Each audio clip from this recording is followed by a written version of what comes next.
Dilalah wa may yudlil fala hadiyalah. Asyhadu an la ilaha illallah wa asyhadu anna Muhammadan abduhu wa rasuluh. Allahumma sholli ala Muhammad wa ala ali Muhammad fil alamin innaka Hamidum Majid. Amma ba'du. Puji syukur kehadirat Allah, pada malam hari ini kita dapat berkumpul kembali untuk melaksanakan majelis taklim ala Jumat, pengajian bapak-bapak di Hong Kong dan juga di Indonesia yang sudah pernah di Hong Kong sebelumnya. Alhamdulillah malam hari ini kita dapat bertemu kembali dan Ustadz yang membimbing kami, Ustadz Jauhar, sudah hadir bersama kita semuanya, dan mudah-mudahan semangat kita untuk istiqomah, senantiasa bersilaturahim, terhadap ilmi di setiap Jumat malam di tengah kesibukan kita semua di masa pandemi ini, tetap bersemangat untuk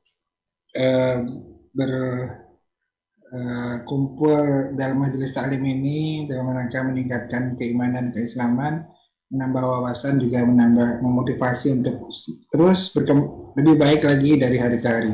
Dan semoga Allah berkahi apa yang kita niatkan dan kita upayakan pada malam hari ini. Amin amin ya rabbal alamin.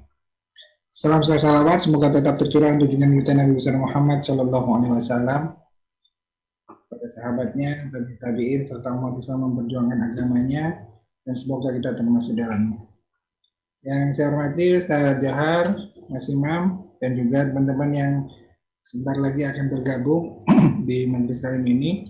Malam hari ini kita akan mengkaji masalah akhlak dengan menggunakan referensi buku Bidayatul Hidayah ya. Bidayatul Hidayah. Ya. Dan hari ini kita masuk ke adab kepada orang tua. Namun sebelum kita memasuki materi utama, marilah kita buka dulu dengan membaca suratul Fatihah. Semoga keberkahan suratul Fatihah ini bisa memberikan keberkahan buat kita semua. Ala dini wa nantan salihah. Al-Fatihah.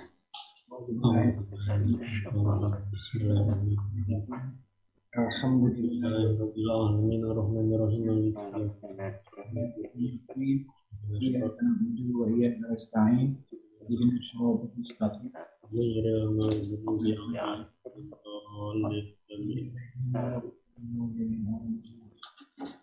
Baik, terima kasih. Dan untuk membersihkan waktu, kami persilakan Ustadz Johar untuk menyampaikan materi ini. Silakan Ustadz, tafadhol. Bismillahirrahmanirrahim. Assalamualaikum warahmatullahi wabarakatuh. Waalaikumsalam warahmatullahi wabarakatuh. Alhamdulillahirabbil alamin wa bihi nasta'inu ala umuri dunya waddin. Wassalatu wassalamu ala asyrafil anbiya'i wal mursalin wa ala alihi wa sahbihi ajma'in. Subhanaka la ilma lana illa ma 'allamtana innaka antal alimul hakim. Rabbi shrah li sadri wa yassir li amri wahlul 'uqdatam min lisani yafqahu qawli. Allahumma faqihna fid din wa 'allimna at-ta'wil wa habbibna ilal muslimin waj'alna lisana sidqin fil akhirin waj'alna min warathati jannatin na'im. Alhamdulillah, pertama kita bersyukur kepada Allah Subhanahu wa taala. Pada kesempatan malam hari ini Allah masih memberikan kita limpahan nikmat dan karunia.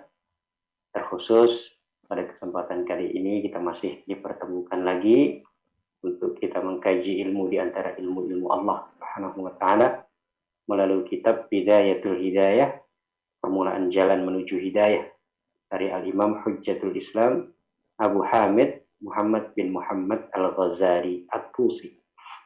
Imam Ghazali ini berasal dari Tus yang ada di daerah Iran sekarang. Terakhir kita membahas tentang sopan santun seorang murid terhadap guru. Sebelumnya juga kita membahas bagaimana sopan santun seorang guru terhadap murid. Jadi buku ini mencakup bagian tentang adab-adab yang seharusnya kita lakukan dalam kita berinteraksi dengan manusia maupun dengan Allah Subhanahu wa taala. Karena dalam agama ini ada hablum minallah, hablum minannas. hubungan baik kita dengan Allah, kita perhatikan, tapi ada juga hubungan baik kita dengan manusia, tidak boleh kita lupakan. Bahkan kadang-kadang hubungan kita dengan manusia itu lebih dikedepankan. Maksudnya gimana? Ya maksudnya ini karena Allah Subhanahu wa Ta'ala itu lebih kasih sayang, lebih mudah memaafkan daripada kita manusia. Sehingga kadang-kadang hablum minan nas itu bisa mengalahkan hablum minallah. Artinya seperti contohnya ketika seorang itu meninggal, itu kan yang ditanyakan tentang hutang piutang. Biasanya kan orang bertanya, apakah bapak ini punya hutang?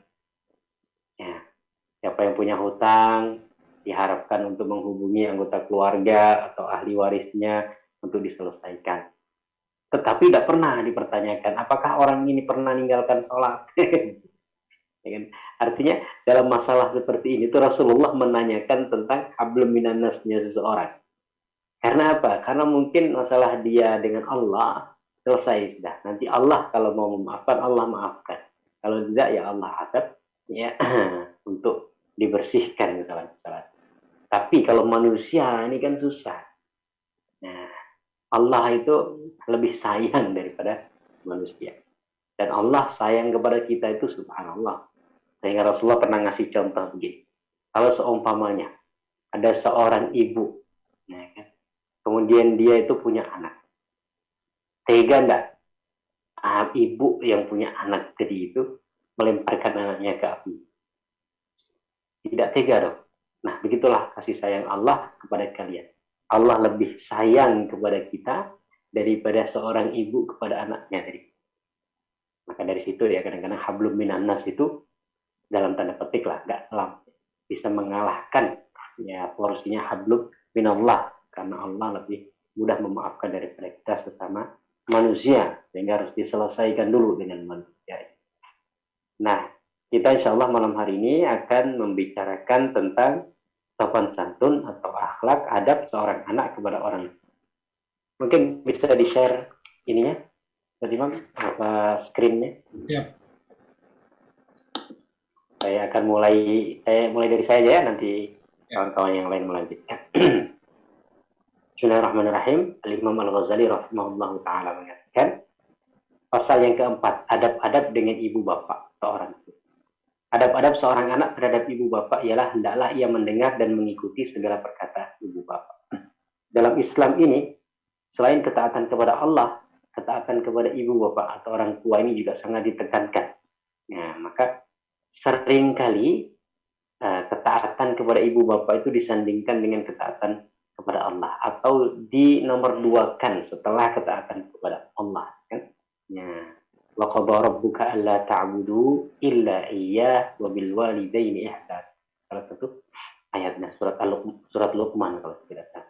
Dan Allah Subhanahu wa taala menetapkan agar kalian tidak menyekutukan Allah dengan yang lain, tidak menyembah selain Allah dan berbuat baik kepada orang tua.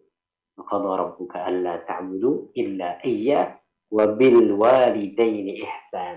Dan berbuat baik kepada orang tua. Disandingkan antara tauhid, larangan kesyirikan, perintah untuk mengesahkan Allah Subhanahu wa taala dalam masalah ibadah dengan ketaatan kepada ibu bapak.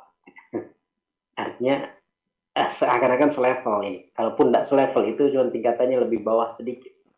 Disandingkan antara ketaatan kepada Allah dengan ketaatan kepada ibu bapak. Nah, hendaklah mendengar dan mengikuti segala perkataan ibu bapak. Kemudian yang kedua, hendaklah dia berdiri ketika ibu bapaknya berdiri karena menghormatinya. Penghormatan dengan berdiri ini juga salah satu bentuk penghormatan yang dibolehkan. Ada satu hadis yang mengatakan bahwasanya tak boleh kita menghormati orang dengan berdiri karena Rasulullah itu pernah beliau datang kemudian sahabat berdiri dan nyuruh duduk. Ini sebenarnya bukan larangan, tapi ini salah satu bentuk ketawaduan Nabi Shallallahu Alaihi Wasallam. Kita ini kadang-kadang ya, karena kadang-kadang kita ngerasa enak, atau orang karena saking tawaduknya, itu orang tidak mau dicium tangan. Ketika salam tidak mau dicium tangan. Ada sebagian ulama yang tidak mau dicium tangan. Bukan karena tidak boleh cium tangan, tapi karena ketawaduan. Nah, kadang juga ketika dia datang kemudian disambut dengan berdiri tidak mau duduk-duduk. Tapi bukan berarti tidak boleh. Jadi Rasulullah SAW ketika disambut berdiri itu beliau nyuruh sahabat untuk tetap duduk sebagai bentuk ketawaduan beliau. Karena ketika beliau datang tamu, itu justru beliau itu menyambut dengan berdiri. Ketika datang Fatimah, anak beliau, Fatimah itu kalau datang rumah Nabi SAW, Nabi akan berdiri menyambut anaknya. Kemudian akan mendudukkan di tempat duduk beliau. Maka menyambut orang dengan berdiri itu dibolehkan. Salah satu bentuk penghormatan kita. Ya kan? Jadi bukan diharamkan. Kalau antum pernah nanti membaca ada satu hadis yang akan Rasulullah melarang orang untuk menyambut dengan berdiri, itu bukan larangan. Tapi itu salah satu bentuk ketawaduan Nabi SAW. Sama kayak kita nih, kadang-kadang ya, kita mungkin punya titel apalah, PDI atau SAG atau ST apa, doktor, profesor gitu.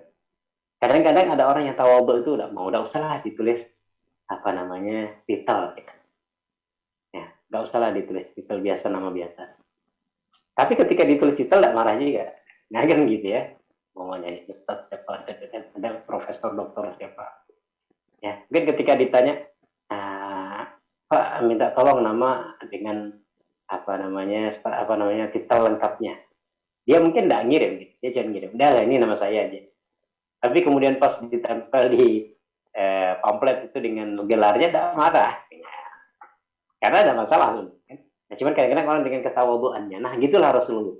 Rasulullah itu kadang-kadang begitu. Dia melarang itu bukan karena tidak boleh, tapi karena bentuk ketawaduan beliau. Udahlah, nggak usah. Nggak usah menyambut saya dengan berdiri, biasa saja. Tapi justru ketika Rasulullah menyambut seseorang, Rasulullah menyambutnya itu dengan cara berdiri. Ini menunjukkan bahwasanya boleh menyambut orang dengan hendaklah menjunjung segala perintah keduanya, yang mentaati segala perintah bapak dan ibu. Kemudian jangan berjalan di hadapan keduanya.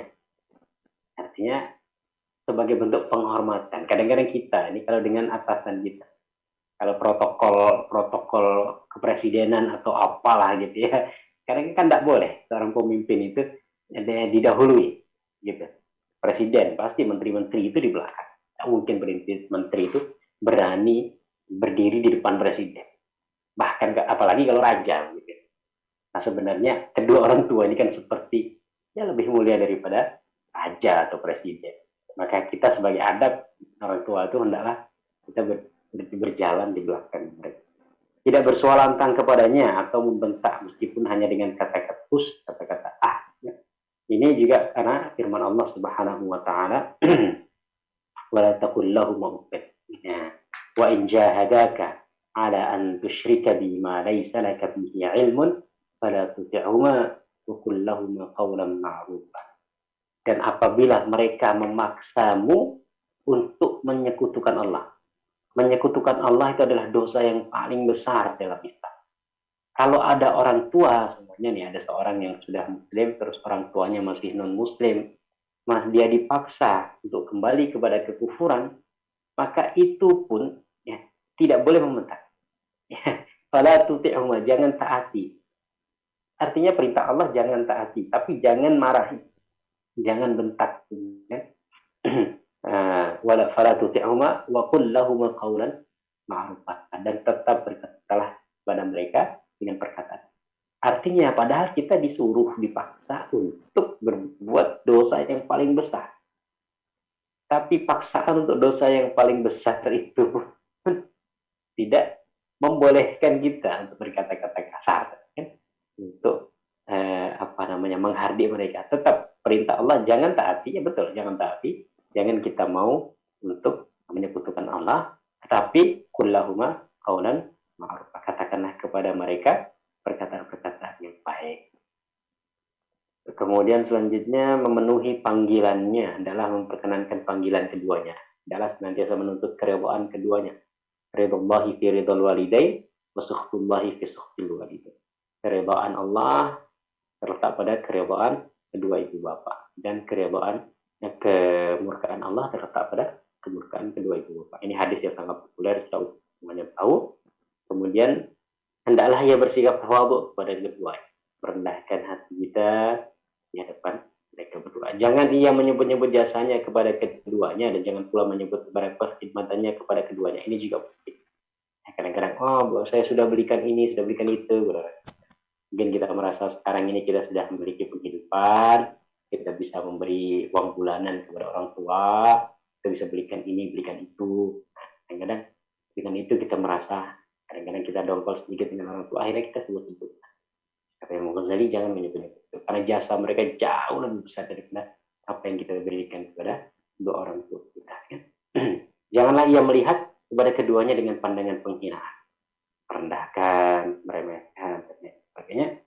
Kemudian janganlah ia memasangkan mukanya di hadapan keduanya, di hadapan mereka. Ya. Hendaklah kita jaga bagaimana cara kita bertemu dengan mereka. Sebesar masalah, ada perkataan yang mengatakan, kalau kamu punya masalah besar, kalau kamu mungkin merasa sedih dengan suatu masalah, kalau orang tua kita tahu, maka dia akan lebih sedih daripada kesedihan yang kita alami. Kalau kita ceritakan kesedihan kita kepada orang tua, bisa jadi orang tua itu lebih sedih daripada kesedihan kita. Gitu. Ya begitulah orang tua kita. Maka kata Imam Ghazali, jangan bermuka mata-mata perut atau jangan menampakkan muka yang tidak enak di hadapan mereka. Tidak melakukan bepergian kecuali dengan izin mereka. Ya, kalau sekarang ya kita sampaikan lewat pesan atau telepon atau apa kan, untuk sekedar memberitahu kalau kita izin atau minta restu dan lain-lain. Kita ini berbicara tentang adab. Adab ini kadang-kadang ada yang bukan otomatis haram begitu, atau bukan otomatis wajib. Ada sebagian yang wajib, ada yang haram, yang nggak boleh membentak. Tapi ketika berbicara tentang adab ini, berarti kita berbicara tentang baik buruk. Ada sesuatu yang mungkin tidak haram atau tidak wajib, tapi baiknya kan kita, atau lebih sesuatu yang tidak baik ya, lebih baik kita, walaupun belum tentu haram ya. Yang kita baca tadi beberapa poin kepada orang tua tadi, yang bisa jadi itu bukan haram atau wajib, tetapi sebagai sebagai anak kepada orang tua itu memang baiknya adab kita ya seperti itu. Mungkin itu yang mungkin saya baca pertama. Silakan dilanjutkan tadi. Musafir yang musafir terakhir ya. Janganlah ia musafir kecuali setelah mendapat izin. Ya, janganlah bepergian kecuali mendapatkan izin dari kedua. Artinya ini kan bukan halal haram, bukan wajib atau haram ya, bukan berarti kita bepergian harus minta izin terus enggak. Tapi alangkah baiknya kan, makanya saya sampaikan kita berbicara tentang adab, bukan berbicara tentang fikih halal haram atau haram wajib ya kan, tapi berbicara tentang adab baiknya begitu. Makanya di sini tadi saya sampaikan bukan berarti kita wajib untuk minta izin terus gitu kepada orang tua kan, ketika mau kemana minta izin ke teman. Tetapi alangkah lebih baiknya, apalagi kita sekarang kan sudah besar, sudah dewasa, sudah punya kehidupan sendiri, kan tidak mungkin juga setiap saat itu kita izin orang tua mau ke sana, izin mau ke sini, kantor izin. Tapi alangkah baiknya. Ya. Baik. Silakan Pak Adi. Ya, selamat bergabung Mas Adit, Pak Bambang, Pak Didi. Alhamdulillah. Kita tunggu teman-teman yang lain. Saya lanjutkan baca, Ustaz. Ya, silakan. Pasal kelima, adab-adab dengan seluruh manusia. Dan ketahuilah olehmu bahwasanya seluruh manusia selain daripada guru, murid, dan ibu bapa adalah terbagi kepada tiga bagian, tiga kelompok ya. Ceraiannya itu kelompok ya. Iya, kelompok bagian diceraikan. Pertama, orang yang tidak dikenali. Ceraian kedua, sahabat karib. Ceraian ketiga, orang yang kita kenal. Kenal sahaja, bukan sahabat karib. Ya, ada tigaan. Ya, ini tiga kelompok ya. Mungkin maksudnya kelompok ini ya, kelompok pertama. Ya, kelompok. Jadi ada orang yang tidak kita kenal. Artinya dalam berinteraksi dengan manusia kan ada orang nggak kita kenal sama sekali. Ada orang yang kita kenal saja, tapi tidak dekat. Gitu. Ya. Ada orang yang kita dekat, yang kita kenal dengan dekat. Tidak dikenal, sahabat karib, dan yang kita kenal tapi tidak dekat. Lanjut, Ustaz? Ya, betul. Ceraian pertama atau kelompok pertama, adab-adab dengan orang yang tidak dikenal, stranger. Satu, jangan engkau menyertai mereka di dalam percakapan yang kosong. Kedua, jangan engkau mendengar perkataan mereka yang jahat-jahat. Yang ketiga, jangan engkau menghiraukan perkataan mereka pada menjahatkanmu. Empat, hendaklah engkau menghindarkan diri daripada banyak berjumpa dengan mereka atau banyak berhajat kepada mereka. 5, hendaklah engkau memberi teguran dan nasihat terhadap pekerjaan mereka yang mungkar dengan cara yang lemah lembut kalau mereka bersedia menerima perkataanmu. Ya. Ini adab kita bergaul dengan orang secara umum. Kayak orang yang tidak dikenal dia. Yang dikenal apa tidak dikenal? Tidak dikenal. Artinya kalau orang tidak dikenal kan, makanya tadi di sini ada jangan hendaklah engkau menghindarkan diri daripada banyak berjumpa dengan mereka atau banyak berhajat pada mereka. Maksudnya kan kita belum tahu terlalu dekat, gitu kan? Belum tahu terlalu dekat. Kan? Kalau kita terlalu banyak berhajat, artinya ya kesalahan atau apa dan sebagainya. Oke. Kita lanjutkan. Ceraian kedua atau kelompok kedua, Mas Imam, silakan dibantu. Oke, Pak Adit. Ya. Ceraian itu apa tadi? Kelompok? Iya, kelompok. Ya, bagian. Oh, iya. Cerai. Kelompok kedua, adab-adab dengan sahabat atau kawan karib. Apabila engkau mau bersahabat, maka terlebih dahulu hendaklah engkau perhatikan dua perkara. Tugas pertama, cara memilih sahabat. Tugas kedua, cara menunaikan hak-hak persahabatan atau adab-adab bersahabat. Tugas pertama, cara memilih sahabat.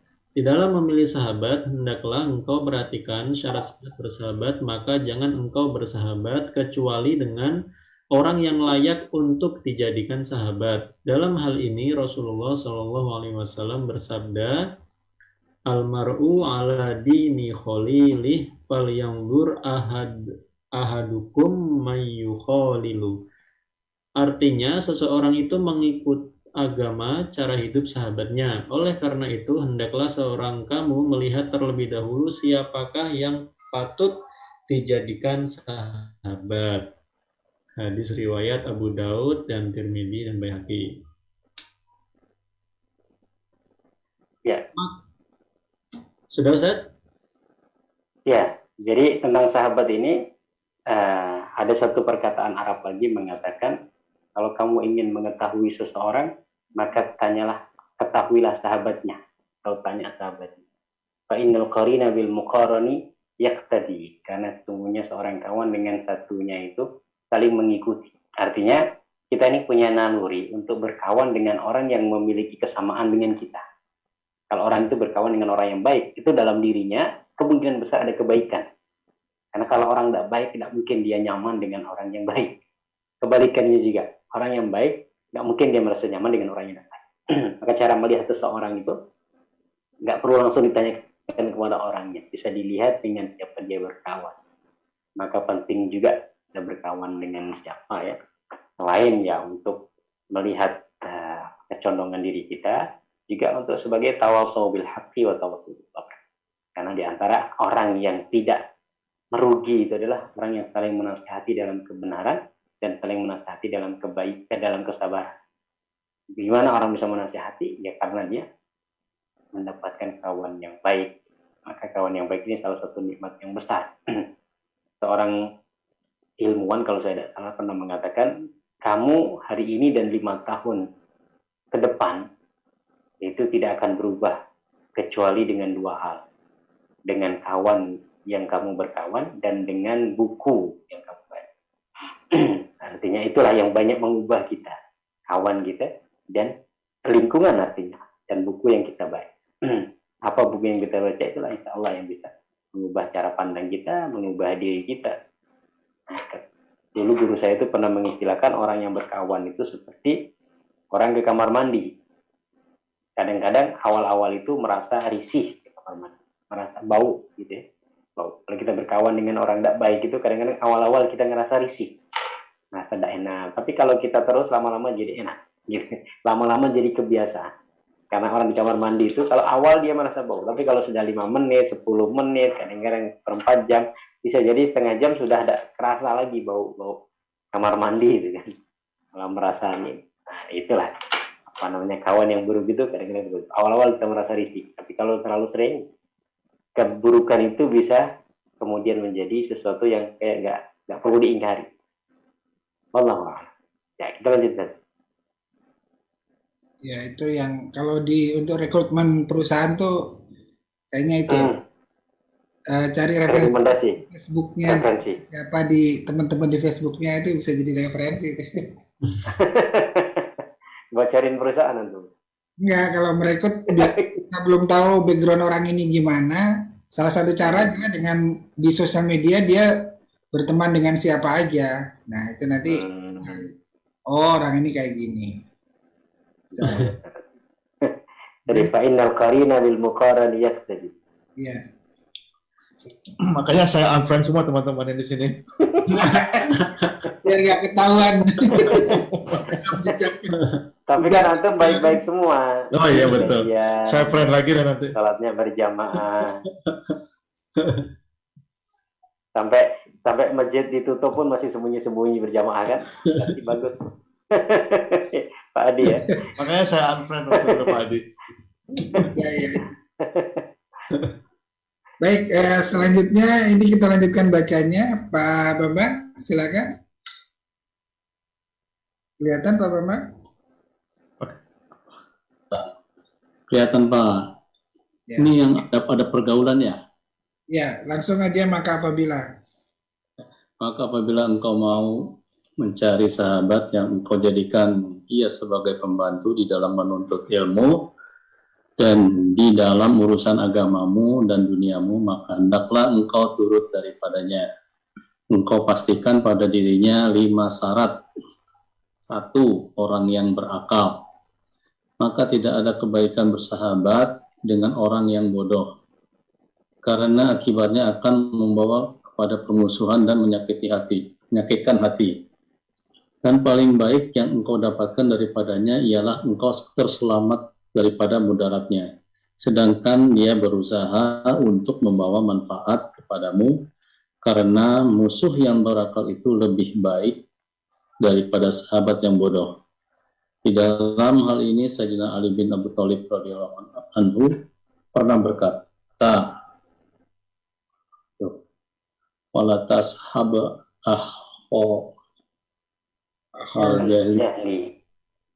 al-jahli wa iyyahu Wa iyyaka wa iyyahu. wa iyyaka wa iyyahu fakum min jahilin hilin ardi ya. Maka min jahilin ada arda. Jahilin arda haliman. Arda haliman hadaqina wa qafu yaqasul mar'u bil mar'i ida mar'u ma syahu walisyayi ala syai'i maqoti mu wa asbahu walil qalbi ala qalbi dalilu hinaya qalbu. Ininya kelihatan. Terusin Pak, artinya nggak kelihatan nih Pak bawahnya. Ya. Artinya, dan janganlah engkau bersahabat dengan orang yang bodoh, jauhi akan dia. Beberapa banyak orang yang jahil yang telah membinasakan orang alim ketika dia bersahabat dengannya. Udah Pak, gimana? Kesini. Oh ya.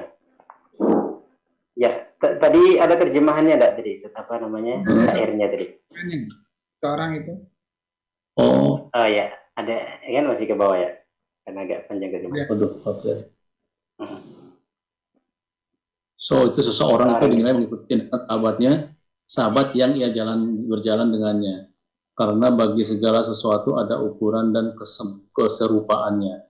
maka begitulah halnya hati yang menyerupai hati yang lain. Ia akan menunjukkan hubungan ketika adanya pertemuan atau persahabatan. Ya. Jadi memang berkawan ini sesuatu yang penting dalam kita, karena tadi ya, selain dia yang sangat berpengaruh terhadap diri kita, pertemanan juga bisa membawa kepada kebaikan di dunia maupun di akhirat. Sehingga Rasulullah mengatakan, salamun ala dunya idza lam yakun biha sadiqun wa'dimun sifar. Jadi selamat tinggal bagi dunia kalau tidak ada lagi kawan yang jujur, yang bisa menepati janji, yang baik, karena dia pengen betul berkawan dengan orang-orang yang baik. Bahkan salah satu di antara 7 golongan yang Allah janjikan naungan di surga, dikatakan oleh Rasulullah SAW, rajulani tahabba fillah, 2 orang yang saling mencintai karena Allah, artinya saling berkawan, saling berteman karena Allah. Dia berkumpul, dia bertemu, dia berpisah karena Allah Subhanahu wa Ta'ala. Bahkan suatu kali pernah seseorang pergi ke kampung halaman, ke kampung sebelah, kemudian di tengah jalan Allah utus malaikat untuk bertanya, ngapain nanti jauh-jauh ke kampung sebelah? Lebih baik ente di rumah saja. Dia mengatakan, aku ingin berkunjung dengan sahabatku. Apa yang membuat kamu ingin berkawan dengan? Karena Allah, ya kan? Karena Allah. Kayak kemudian dia mengatakan, Allah mencintaimu karena kamu mencintainya karena Allah Subhanahu wa Ta'ala. Bahkan dalam suatu hadis dikatakan, kalau kamu mencintai seseorang, maka sampaikan kepadanya dengan mengatakan, hibbuka, aku mencintaimu karena Allah Subhanahu wa Ta'ala. Makanya ada kata yang populer, uhibbuka fillah. Memang itu ada anjuran. Jadi untuk kita mengungkapkan rasa cinta kita kepada sahabat kita dengan mengatakan, uhibbuka fillah, aku mencintai kalian semua karena Allah Subhanahu wa Ta'ala. Bukan karena harta, bukan karena pangkat, bukan karena jabatan. Karena kalau karena harta akan habis. Suatu saat orang akan habis hartanya. Ya, baik dengan sengaja maupun tidak sengaja. Tidak sengaja kadang-kadang orang hartanya banyak, kemudian kena musibah, habis. Yang mohon maaf, kita di Indonesia sekarang banyak musibah. Ada banjir, ada longsor, ada ini. Ada banyak orang yang ya mungkin punya banyak harta mendadak dia. Karena memang habis harta kan dengan itu. Karena pangkat, suatu saat orang itu akan habis juga. Di Indonesia cuma 5 tahun sekali. Itu pun kalau nggak di reshuffle. Nggak turun di tengah jalan. Kalaupun 2 periode 10 tahun. Kalau hanya berkawan karena pangkat akan hilang berpangkatnya. Maka kita sebagai orang yang beriman, kita berkawan karena Allah Subhanahu wa Ta'ala. Disitulah orang yang dinaungi oleh naungan Allah di padang mahsyar nanti. Salah satunya adalah rajulani tahabba fillah, 2 orang yang saling mencintai karena Allah Subhanahu wa Ta'ala. Nah, di sini ada ungkapan yang bagus nih. Jadi kawan yang berakal itu lebih baik, musuh yang berakal lebih baik daripada kawan yang bodoh. Gitu. Kalau kata bahasa Arabnya itu aduun aqilun khairun min sadiqin. Jadi musuh yang berakal itu lebih baik daripada kawan yang bodoh. Gitu. Artinya kalau musuh ini cerdas, kita kan terdorong untuk lebih bagus dari dia, lebih cerdas dia. Tapi kalau kawan yang bodoh malah membuat kita menjadi bodoh. Nah, inilah diantara yang bisa kita ambil ya dari perkataan Imam Ghazali. Yang lainnya, silakan. Kalau ada yang mau ditanyakan atau kita diskusikan, silakan. Ini ada yang mengelit dikit, boleh ya? Silakan. Bertanya nih. Tadi jangan berkawan dengan orang yang bodoh. Nah, tapi padahal orang yang bodoh itu ingin berkawan dengan kita. Ini gimana, Ustaz? Nanti kita bodoh kamu. Jangan berkawan dengan kamu. Aku nggak mau berkawan dengan kamu, bodoh ya. Sama pertanyaannya, Pak Haji. Apa? Sama. Kan misalkan katakanlah misalkan kayak saya merasa bodoh dalam hal apa, kan saya ingin meningkatkan itu berkawan dengan orang yang pintar dalam hal itu gitu kan. Nah, kalau misalkan orang-orang pinternya itu saya nggak mau berkawan sama yang bodoh. Nah, yang bodoh pinternya gimana nanti? Kita mau kejar-kejar. Iya. Gimana, Ustaz? Ya, jadi bodoh di sini Pinternya gimana sebenarnya cara bukan bodoh. Ada bodoh karena ketidaktahuan, ada bodoh karena yang disebut dengan jahil murakkab. Bodoh ini maksudnya ya mungkin bisa dikatakan dungu atau gimana ya. Bodoh karena bukan bodoh karena ketidaktahuan, tapi bodoh karena sikap orangnya, istilahnya itu. Jadi ya orang yang tidak benar lah begitu Pak ya, orang yang kira-kira bukan bodoh dalam artian orang yang tidak tahu. Karena dalam kata bahasa Arab itu memang disebut jahil, tapi arti kata jahil itu kadang-kadang jahil bukan arti orang tidak tahu, tapi ya gimana ya cara membahasa Indonesia kan gitu. Ya, orang yang ya kadang-kadang bebal lah, atau orang yang ya kita tahu lah orang ini nggak baik untuk kita ajak berkawan. Nah, itu yang disebut dengan jahil kan. Nah, yang dimaksud dengan syair-syair atau kata Imam Ali di sini ya, itu orang jahil yang seperti itu, orang yang jahil yang bodoh. Wala tashab akal jahli wa iyyaka wa iyyahu. Artinya orang yang seperti itu ya sudah kita kasih tahu dia masih ngeyel, ya kan? Sudah kita nasihatkan dia masih juga. Nah, seperti itulah maksudnya. Karena banyak juga orang pintar yang begitu kan, orang yang cerdas seperti apa namanya ya tingkah lakunya ya. tertutup Mungkin hatinya gitu kali ya Ustaz. Nah, bisa jadi orang yang tertutup hatinya. Maka disebut dengan jahil murakkab. Ada dalam kata Arab itu jahil murakkab. Orang bodoh yang bertingkat-tingkat. Artinya dia bukan bodoh dari arti kata tidak tahu tadi ya. Tapi bodoh tadi ya karena suatu sifat gitu. Yang membuat dia itu susah untuk jadi orang baik atau bebal atau apa gitu. Nah, kalau kita daripada kita berkawan dengan dia, kita takut malah kita yang terbawa gitu. Terbawa kena mudarat. Kayak kata Imam Ali. Pak ngandel. Bahasa Jawanya. Ngandel. Daplek. Daplek, nah itu betul Pak. Daplek, orang kayak gitu lah, orang daplek gitu ya.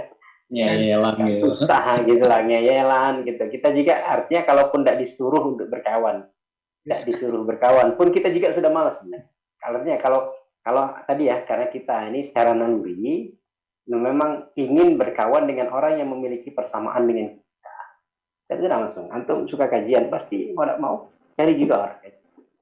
Kalau antum suka sholat berjamaah pasti nanti cari-cari juga. Kalau pindah tempat baru semuanya pasti nyari masjid, pasti cari kawan yang sering berjamaah, kan? Tapi kalau seumpamanya orang itu bawanya suka diskotik, suka ke klub malam, cari rumah baru pun yang dicari pertama kawan yang bisa ngajak ke diskotik kan begitu kan? Artinya maka kalau ketika orang itu kok nyaman berkawan dengan orang yang ya kemungkinan ada bawaan dalam diri dia itu mungkin bebal juga. Kecuali mungkin ada orang yang niatnya mengajak ya, niatnya mengajak mereka untuk kepada kebaikan. Nah, memang orang yang seperti ini ya harus ada. Tapi kita lihat kapasitas kita, kalau sebenarnya tidak memungkinkan, kita malah takut kita yang terbawa, tidak kita hindari kan. Wallahu a'lam. Atau ada tambahan yang lain yang mau kita sematkan? Pernyataan yang tadi juga itu lebih baik berkawan dengan musuh yang pinter daripada teman yang bodoh. Nah, itu juga menggelitik gitu Ustaz. Gimana ini? Ya. Jadi istilah pepatah Arabnya sih begitu. Jadi musuh yang berakal, aduun aqil. Musuh yang berakal itu lebih baik daripada kawan yang bebel tadi. Atau kawan yang bodoh dalam artian tadi kan, kawan yang tidak. Artinya ya kalau soalnya kita bermusuhan itu mungkin bersaing lah. Bersaing dengan orang yang cerdas gitu.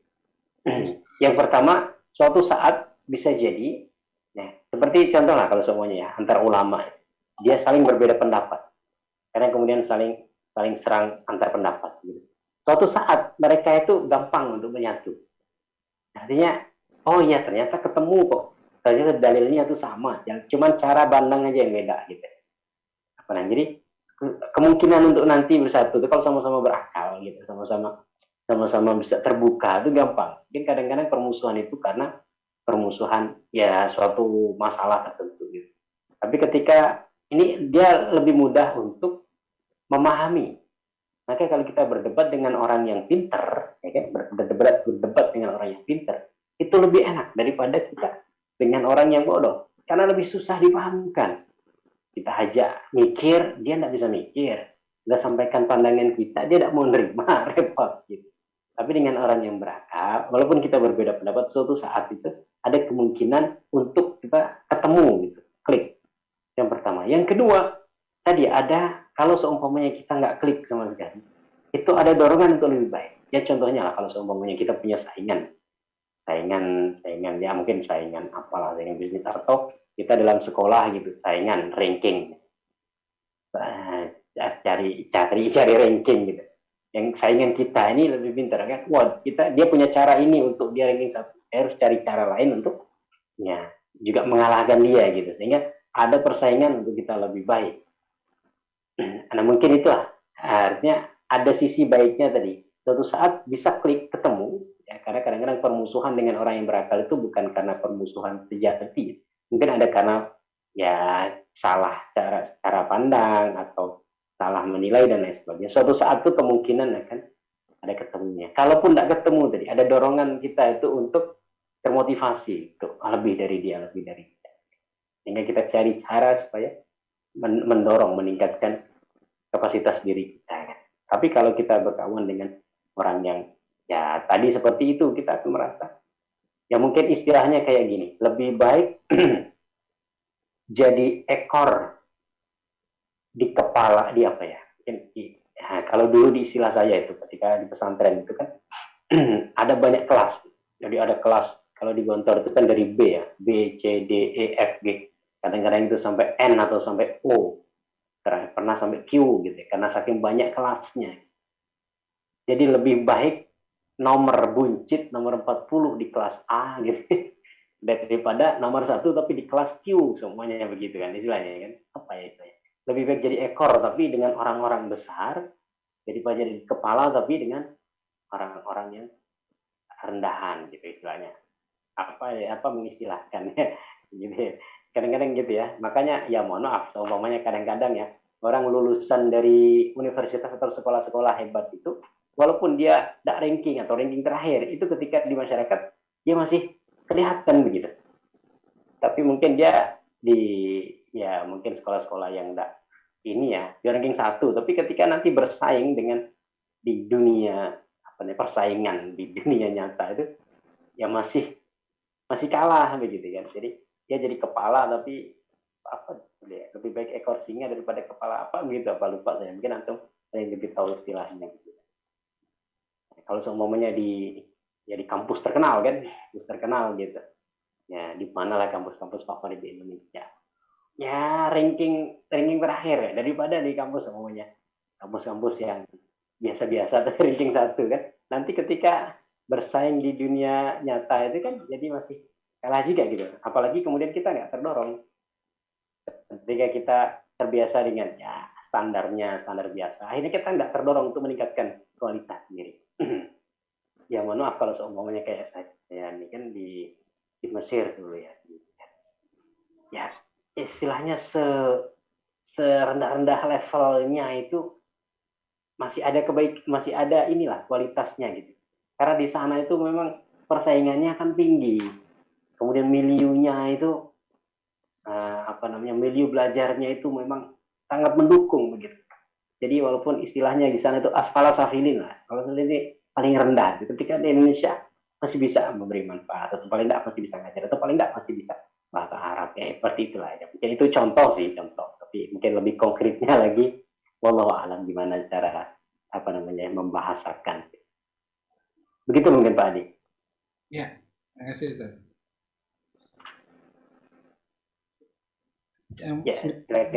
Ada lagi yang lain?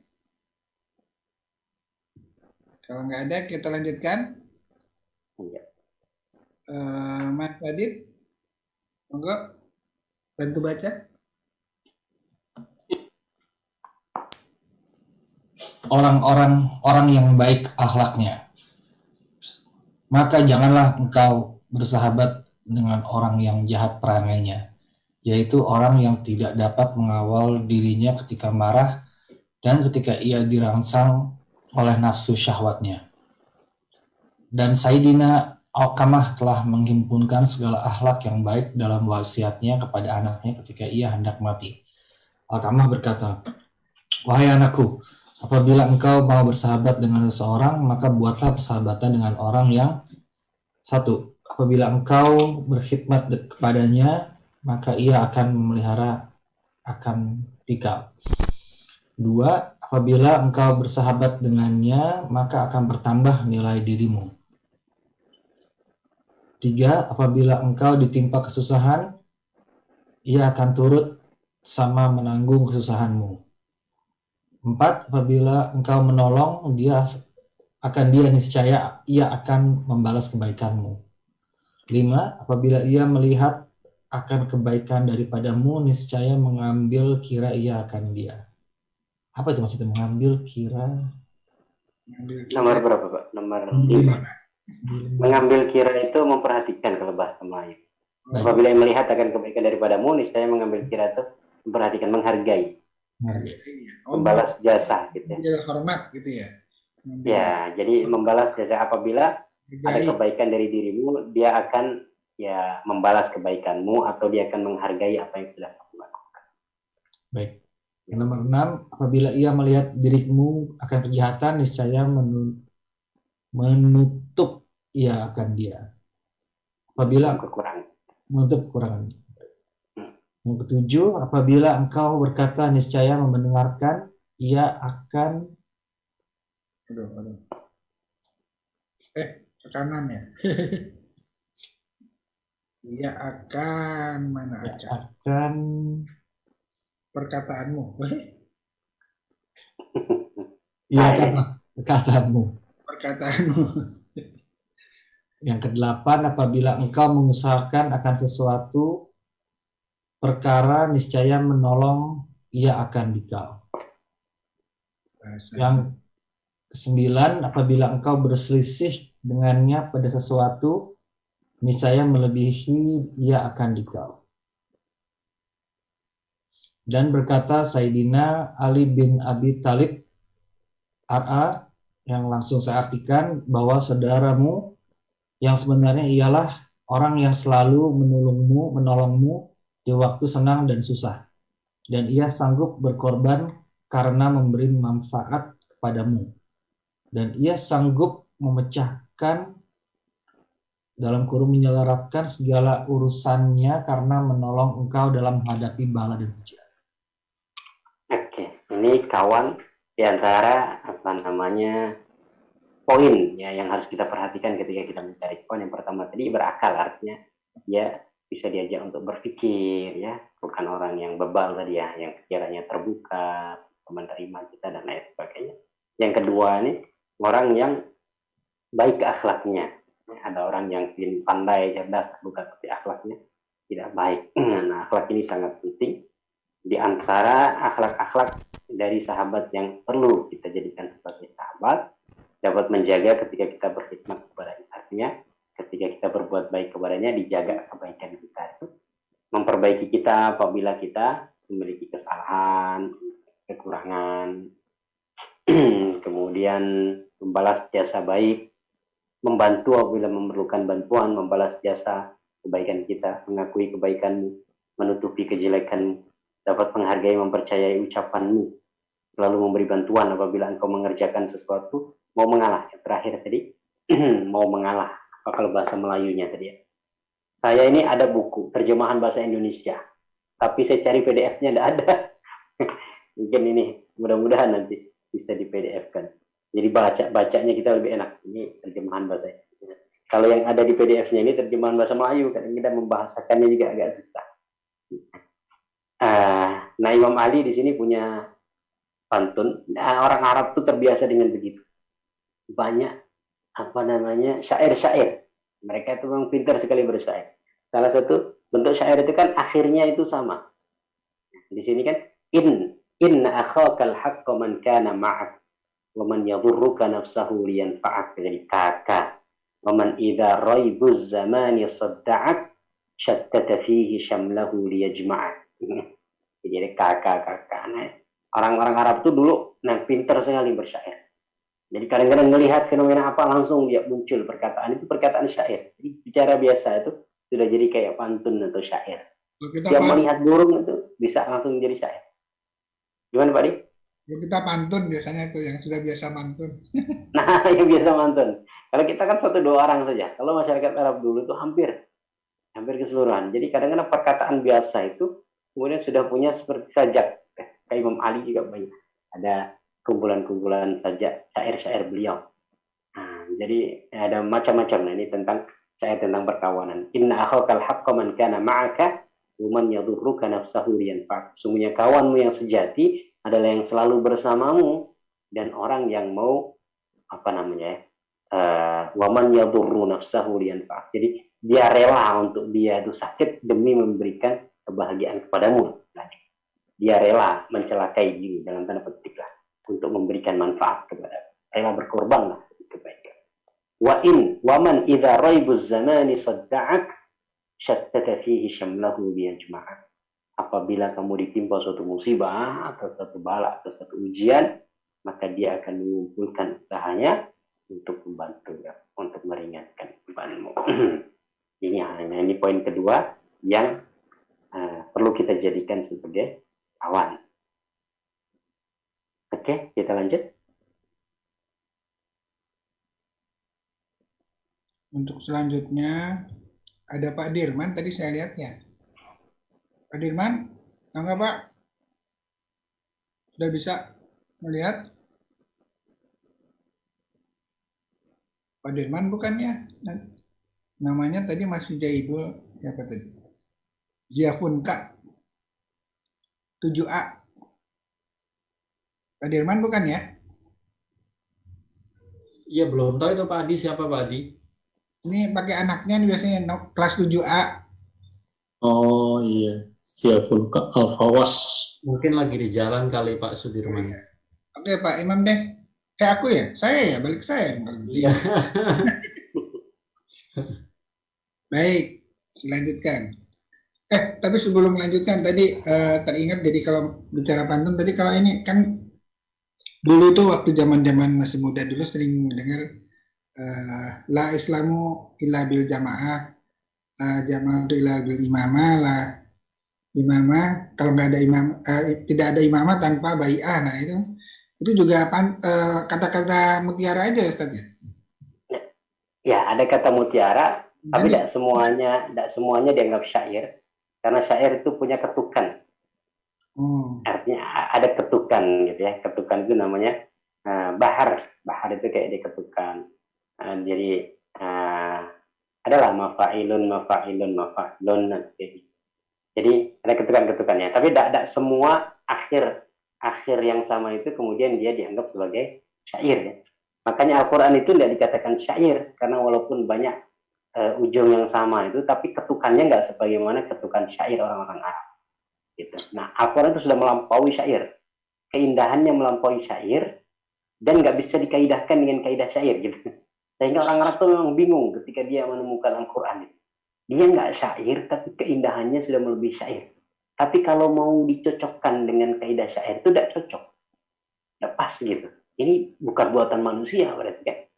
Nih, kalau buatan manusia bisa kita ketahui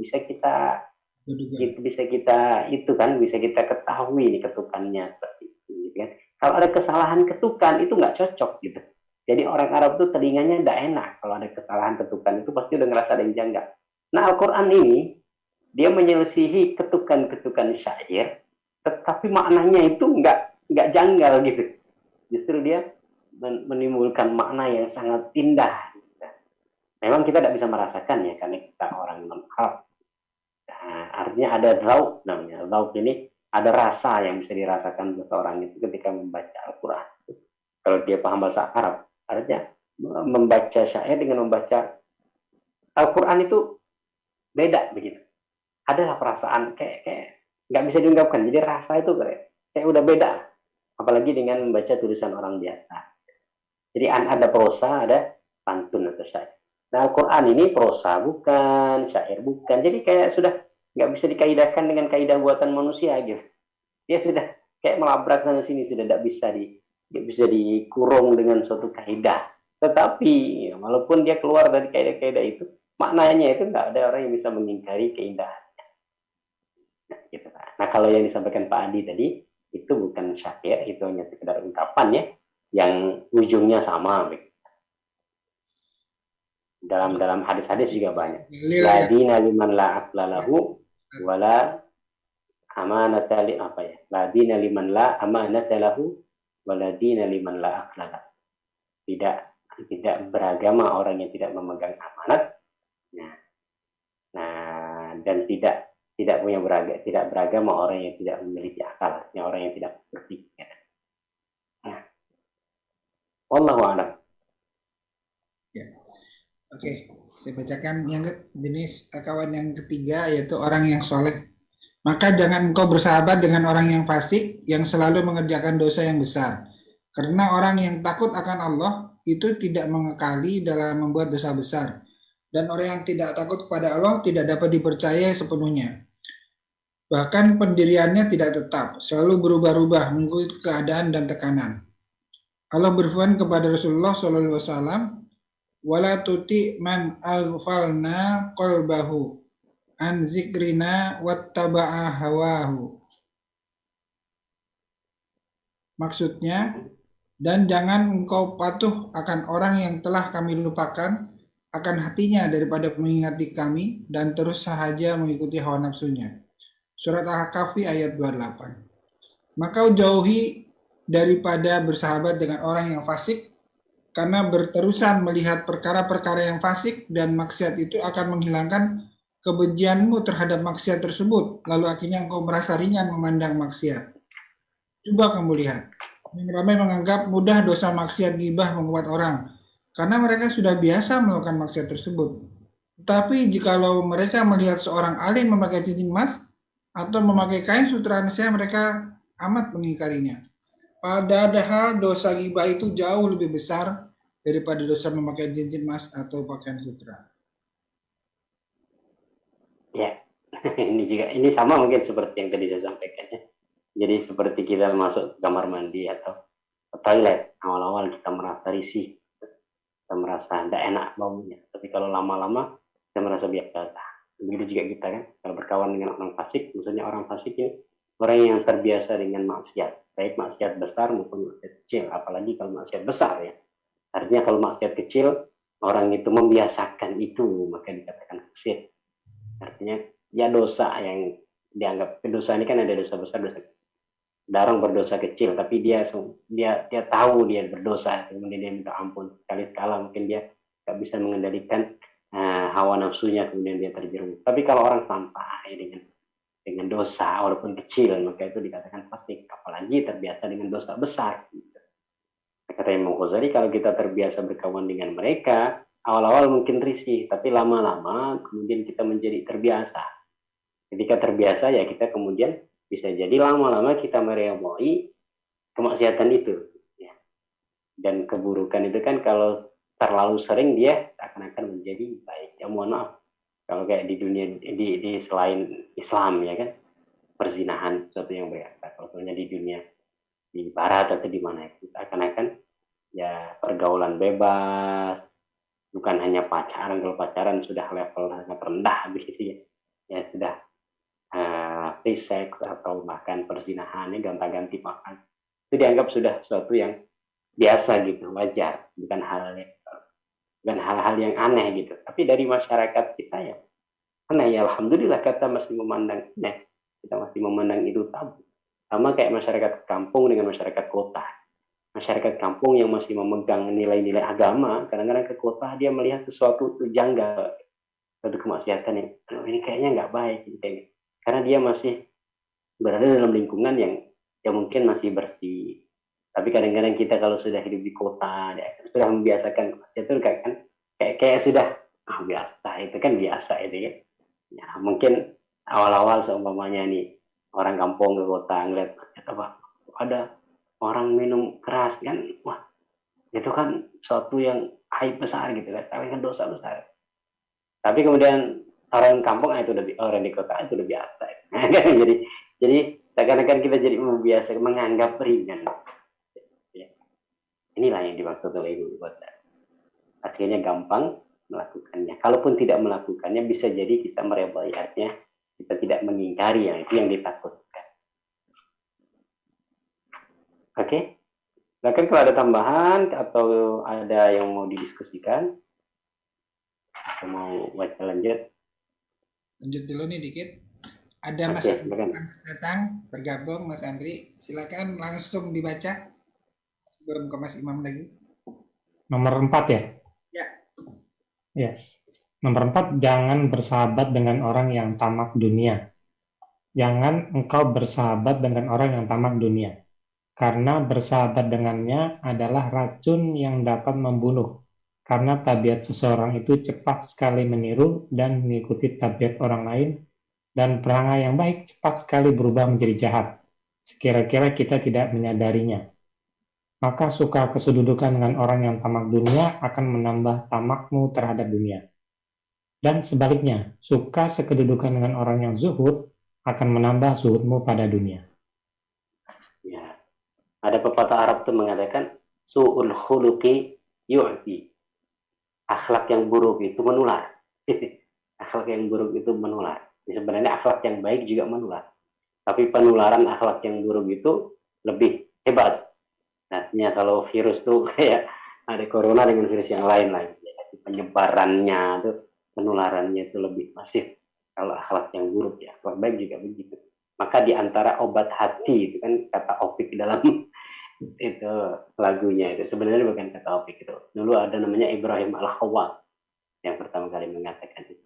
Dia mengatakan dawaul qalbi khamsatun. Ya, obat hati ada 5. Salah satunya adalah berkawan dengan orang-orang yang salih gitu. Nah, itulah yang mungkin kalau kita tidak baik kita sungkan. Yang kita terbiasa tidak baik kita berkawan dengan orang yang baik, sungkan kita. Orang ini terbiasa sholat, kita tidak sholat, artinya sungkan. Akhirnya ngikutlah dulu, gitu ya. Ikut-ikut lama-lama mudah-mudahan kita. Tapi kita terbiasa sholat, kawan dengan orang tidak sholat, sama kadang-kadang kita sungkan mau bilang ini sudah waktunya sholat bro, kita mau. Kadang-kadang tidak enak kan. Nah akhirnya kita ke bawah ini. Ya wallahu a'lam, itulah. Jangan berkawan dengan orang yang rakus harta dan nanti bisa membuat kita ke bawah seperti dia jadi rakus harta juga. Oke, kita lanjut. Mana Pak Adi? Ya, sebentar. Saya share lagi. Ya, Mas Imam, silakan dibantu baca. Orang yang benar ya Pak Adi ya? Ya, nomor 5.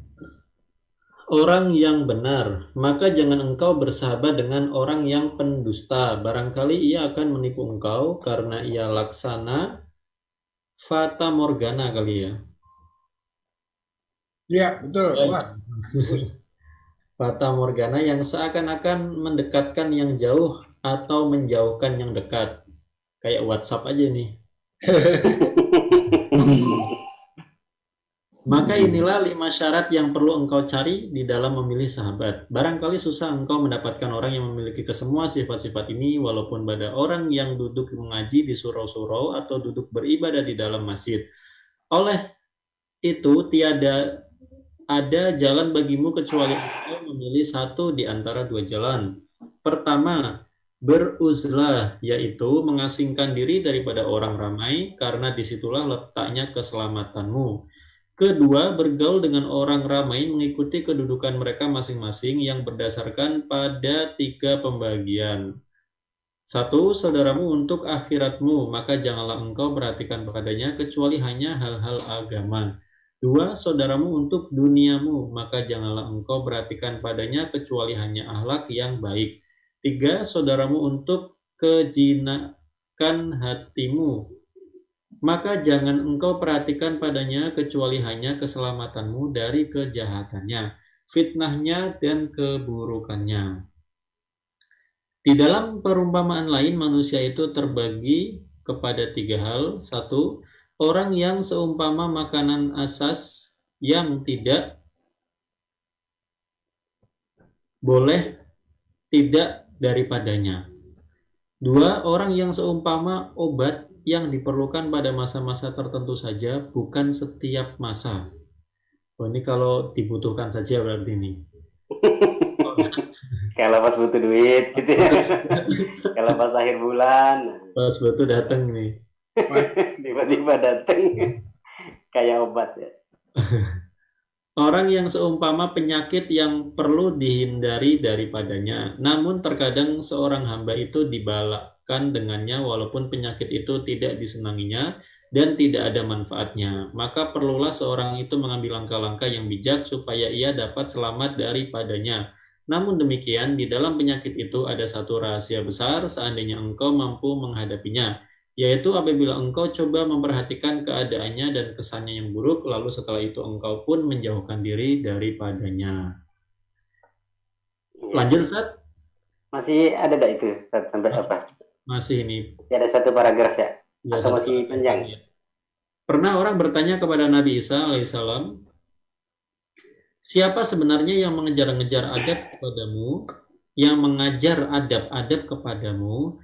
Lalu beliau menjawab, tidak ada seorang juga pun yang mengajarkan adab kepadaku, tetapi apabila aku perhatikan kejahilan, maksudnya tidak beradabnya, orang yang jahil timbullah di dalam diriku perasaan mau menjauhkan diri daripadanya. Sungguh benar perkataan Nabi Isa alaihissalam itu, jikalau orang ramai menjauhkan diri daripada membuat apa-apa yang mereka benci, orang lain membuatnya terhadap diri mereka, niscaya sempurna sekalian adab dan masyarakat tidak perlu lagi kepada orang yang mengajarkan adab kepada mereka.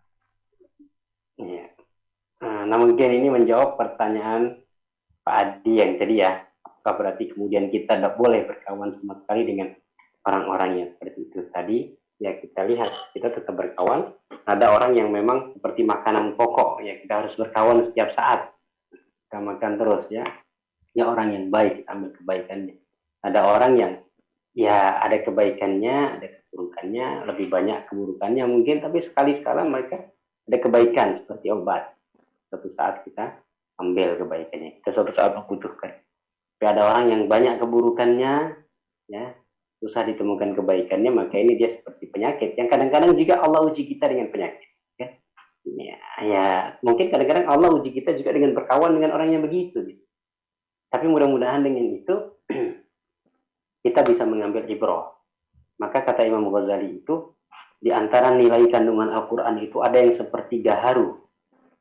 Gaharu itu jadi seperti gaharu ini kan seperti kayu biasa. Tapi ketika dia dibakar baru dia mengeluarkan bau gitu. Mengeluarkan wangian.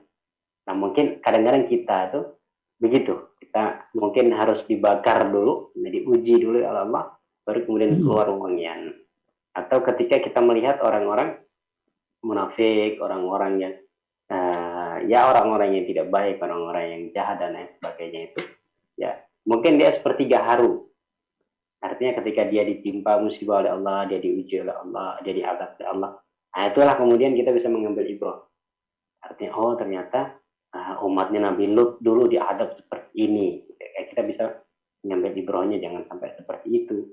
Umatnya Raja Fir'aun diadab seperti ini. Oh jangan seperti itu. Nah, ada orang yang seperti penyakit. Kita hindari, tapi kadang-kadang Allah uji kita dengan berkawan dengan mereka ya. Kita ambil sisi kebaikan yang itu ya. Kita tidak mencontoh dan kita merasa ada ini kata Imam ya Nabi Isa tadi kan. Dia, jika aku mengetahui tingkah laku orang jelek yang bodoh, maka aku harus tidak bertingkah seperti itu. Jadi, oh ya itu harus dihindari, enggak boleh ditiru. Wallahu a'lam. Oke, silakan Pak Adi. Mau kita lanjut atau kita diskusi? Mungkin ada yang pertanyaan dulu karena sudah beda bab ini. Ya pertanyaan aja mungkin. Bacaannya dibutuhkan kali ya. Ya topik udah bahasan berikutnya nih. Mungkin ada yang pertanyaan teman-teman. Tadi halaman berapa itu Pak Adi biar kita update sekalian biar nggak lupa. Kalau nanti nggak ada pertanyaan kita lanjut baca. Tadi dulu. Oh iya. Pak Adi ngegas terus kalau Pak Adi. Jadi kalau masalah adab ini tidak banyak kita nggak banyak pro kontra kan. Iya. Nambah maklumat, nambah ilmu, informasi. Banyak menyerap. Banyak menyerap. Banyak kesandung-sandung. Ke introspeksi ya. banyak sindiran kita. Tazkiyatun nafs. Tapi itulah hebatnya Imam Ghazali. Imam Ghazali itu kan dia mengalami tahapan-tahapan ilmu, yaitu pernah jadi filosof, gitu kan? Artinya filsafat, ilmu kalam dan lain sebagainya. Pernah jadi fakih, ya, berbicara tentang ilmu fikih, hukum hakam, ikhtilaf pendapat ulama. Tapi di akhir hayat beliau itu memang beliau seorang sufi, benar-benar itulah hatinya itu dibersihkan. Jadi Imam Ghazali itu dia ketika di puncak popularitasnya, beliau justru uzlah di puncak popularitas. Istilahnya sekarang mungkin kayak Ustaz Abdul Somad gitu. Wah, di mana-mana orang kenal, di mana orang tahu. Tapi justru di saat seperti itu beliau tuh langsung resign gitu istilahnya. Dia langsung uzlah, langsung ke Mekah, beliau haji. Setelah ke Mekah tidak balik ke kampung. Beliau pergi ke Damaskus, ke Masjidil Aqsa. Di Masjidil Aqsa itu beliau punya satu ruangan yang beliau uzlah di situ. Nah, suatu saat kemudian beliau jalan-jalan, ternyata ketika dalam perjalanan itu beliau mendengar di suatu majelis itu ada seorang guru itu yang menyebut nama beliau. Artinya gini, Imam Ghazali mengatakan, atau Imam Ghazali seperti ini. Artinya dipuji dengan ucapannya atau perkataannya itu dikaji di situ. Wah, beliau langsung pergi. Jadi beliau tidak mau lagi tinggal di situ, langsung pergi lagi berkelana. Dia sampai sedemikian rupa. Maka buku-buku terakhir dari Imam Ghazali itu banyak berbicara tentang tazkiyatun nafs. Bagaimana berbicara tentang membersihkan hati. Dan memang betul. Tersindir betul kita. Ya. Dan ini menunjukkan bagaimana bersihnya hati beliau. Allah. Makanya beliau itu sebagai wali Allah. Beliau sebagai filosof. Artinya, maka beliau itu punya julukan yang tidak dimiliki oleh ulama-ulama lain. Hujjatul Islam. Kalau Syekhul Islam itu banyak. Ibnu Taimiyah, Syekhul Islam, Zakaria, Ansari. Artinya istilah julukan Syekhul Islam itu banyak yang punya. Tapi kalau Hujjatul Islam itu cuma Ghazali. Jika langsung hujjah ya, argumen Islam. Itu cuma Imam Ghazali yang diberikan gelar itu. Yang lain-lain itu banyak gelar kan Nuruddin, Burhanuddin, Cahaya Agama, Jalaluddin. Itu kan gelaran-gelaran yang disematkan kepada ulama-ulama kita dulu karena ya keagungan mereka ya. Jalaluddin itu kan keagungan agama, Burhanuddin itu artinya burhan, itu artinya penjelasan agama. Ada Nuruddin, cahaya agama, ada Muhyiddin, ya, penghidup agama, ada Al-Hujjatul Islam. Cuma Imam Ghazali yang memiliki. Ini sekedar tambah. Silakan, Pak Bambang. Iya. Kalau di pesantren itu kan teman-teman itu kan pasti dia mempelajari agama kan ya. Nah, Pak Ustadz gimana tuh kalau nyari temen tuh pada saat lagi pendidikan begitu tuh gimana? Kayak di Mesir atau di kantor gitu, milih-milih juga atau gimana? Ngelihat orangnya atau ngelihat karakternya atau ngelihat apanya tuh? Oh. Ya. Kalau dulu sih siapa yang sering ngajak makan itu aja lah. Kan kita santri ini mikirnya belum terlalu jauh gitu ya. Ya kadang-kadang cari yang sekampung gitu Pak kan. Iya. Kalau dikunjungi ya dikunjungi, kita juga ikut ke bagian tamu sambil makan gitu.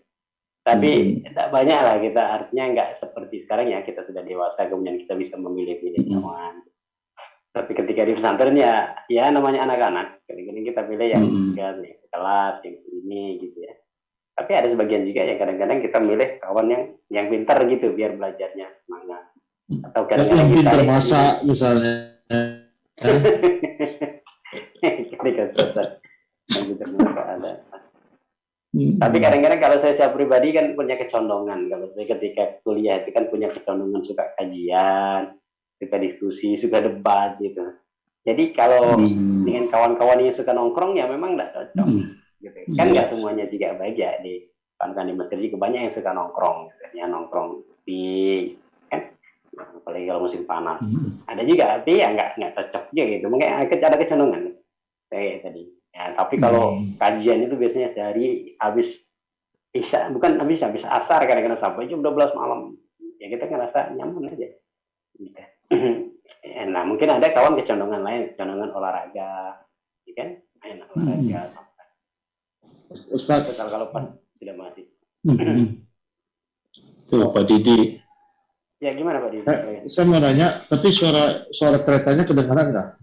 Enggak. Berisik nggak? Enggak.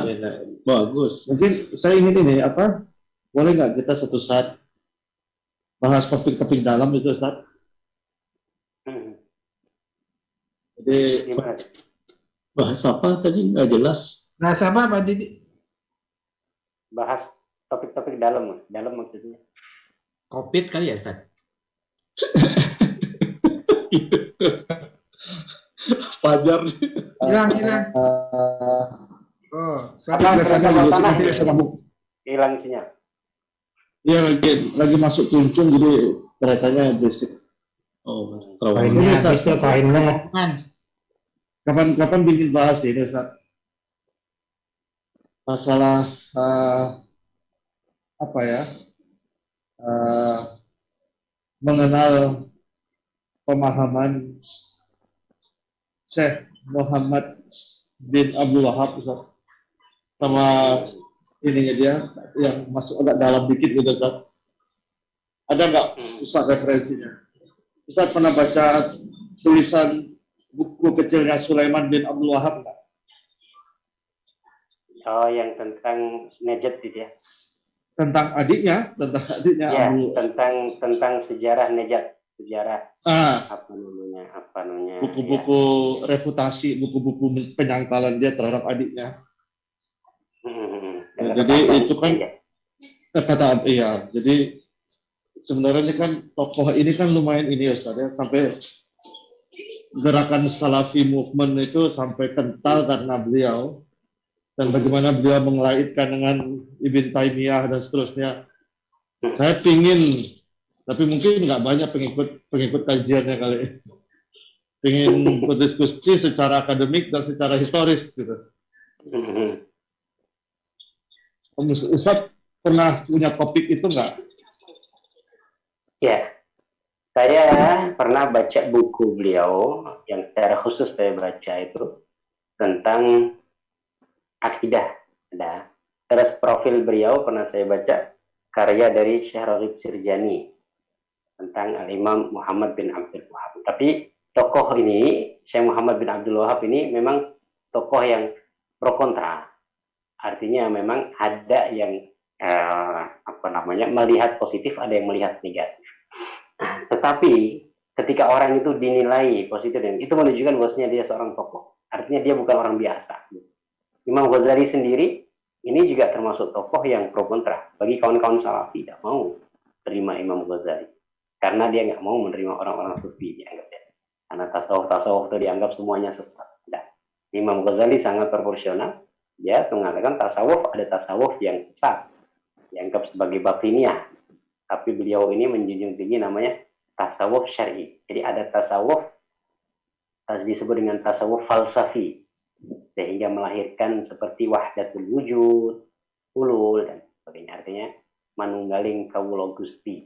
Itu kan karena filsafat tasawuf yang lebih banyak ke filsafat.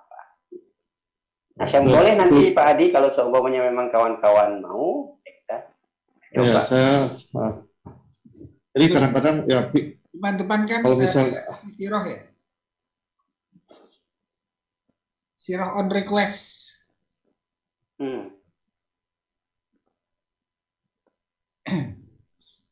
Gimana tadi? Ya, ini kadang-kadang ini tokoh ini jadi ada satu buku ditulis oleh Syekh Yusuf Al-Qaradawi. Beliau bikin satu buku judulnya Al-Imam Al-Ghazali Baina Madihihi wa Naqidihi, kalau tidak salah. Jadi Imam Ghazali antara orang yang memujanya dan orang yang mencela. Nah, tokoh itu memang begitu. Kadang-kadang itu kalau sudah muji terlalu berlebihan. Sehingga ada sebagian ulama mengatakan kadal ihya an yakuna Quran. Kitab Ihya Ulumuddin karya Imam Ghazali itu hampir-hampir dikatakan sebagai Quran. Karena dulu itu tidak ada rumah yang tidak punya kitab Imam Ghazali Ihya Ulumuddin. Sehingga seakan-akan itu buku itu seperti Quran gitu. Karena hampir tidak ada rumah itu yang tidak memiliki kitab. Tetapi ada tadi kalau orang yang sudah membenci sudah sampai diubun-ubun kalau sudah mendengar kata Imam Ghazali. Nah begitu juga dengan Syekh Muhammad bin Abdul Wahab. Jadi kadang-kadang pendukungnya itu terlalu berlebihan, memujanya terlalu berlebihan. Kadang yang mencalanya juga berlebihan, seakan-akan tidak ada kebaikan. Terbelah Bisa gitu. kita, mungkin nanti bisa kita kaji secara proporsional. Allah kita punya akal sehat, kita bisa menilai orang itu pasti ada kebaikan, ada keburukannya. Sehingga pepatah Arab dulu pernah mengatakan, wa ainur ridha an kulli aibin kalilatun kama anna aina suhti tubdil masawi'ah. Mata kalau sudah redha, artinya mata kalau sudah cinta, an kulli aibin kalilatun. Jadi dia lemah melihat kelemahan-kelemahan. Artinya mata kalau sudah redha kepada seseorang, sudah senang kepada cinta kepada seseorang, itu dia lemah melihat kelemahannya. Artinya seakan-akan tidak nampak keburukan. Seakan-akan orang itu baik. Kama anna aina suhti tubdil masawi'ah. Tapi kalau mata itu sudah benci, maka matanya itu seperti sudah nggak ada kebaikan. Sebentar, saya pause sebentar, Ustaz Imam, Pak Adi, kawan datang. Jangan. Ustaz, kiriman makanannya datang. Lagi di hotel Ustaz tadi di sama kawan ada tamu.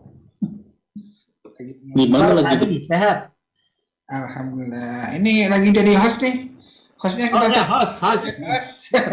hostnya baru datang. Apa? Baru bubar pengajian di ini nih, Ya. di kecamatan. Waduh. Juga. Hah? Ya. Ada juga malam Jumat pas. Jadi makanya saya selalu telat, maaf. Selamat malam ya. Habis hostnya sih Malam ya repot Jumat. juga kalau nggak datang. Ya. Kita kan malam Sabtu, malam Jumat. Jumat malam. Oh, Jumat malam ada juga, Pak. Ini SMA. Sekarang Jumat malam, Pak. Oh, malam Jumat ada juga. Oh, Alumni SMA. Host juga, host. Makanya hostnya baru datang nih, telat hostnya. Ustadz, teruskan Ustadz yang review tentang Wahab tadi, Abdul Wahab, Ustadz. Iya, ya. Setahu saya pendek pengetahuan saya. Mungkin bukan sekarang kali, tapi minta alokasi waktu itu untuk itu Ustaz. Jadi mengenai Hari itu ini lebih spesifik ke tentu bukunya pertama, kemudian beberapa tanggapan tentang India, kemudian kenapa ada lahir perkataan Wahabi dan seterusnya gitu. Saya sendiri sudah pernah membaca terutama tulisannya Sulaiman bin Abdul Wahab itu sih masih bahasa Arab ya, cuma saya terjemahin lewat orang gitu, belum ada bahasa Inggrisnya.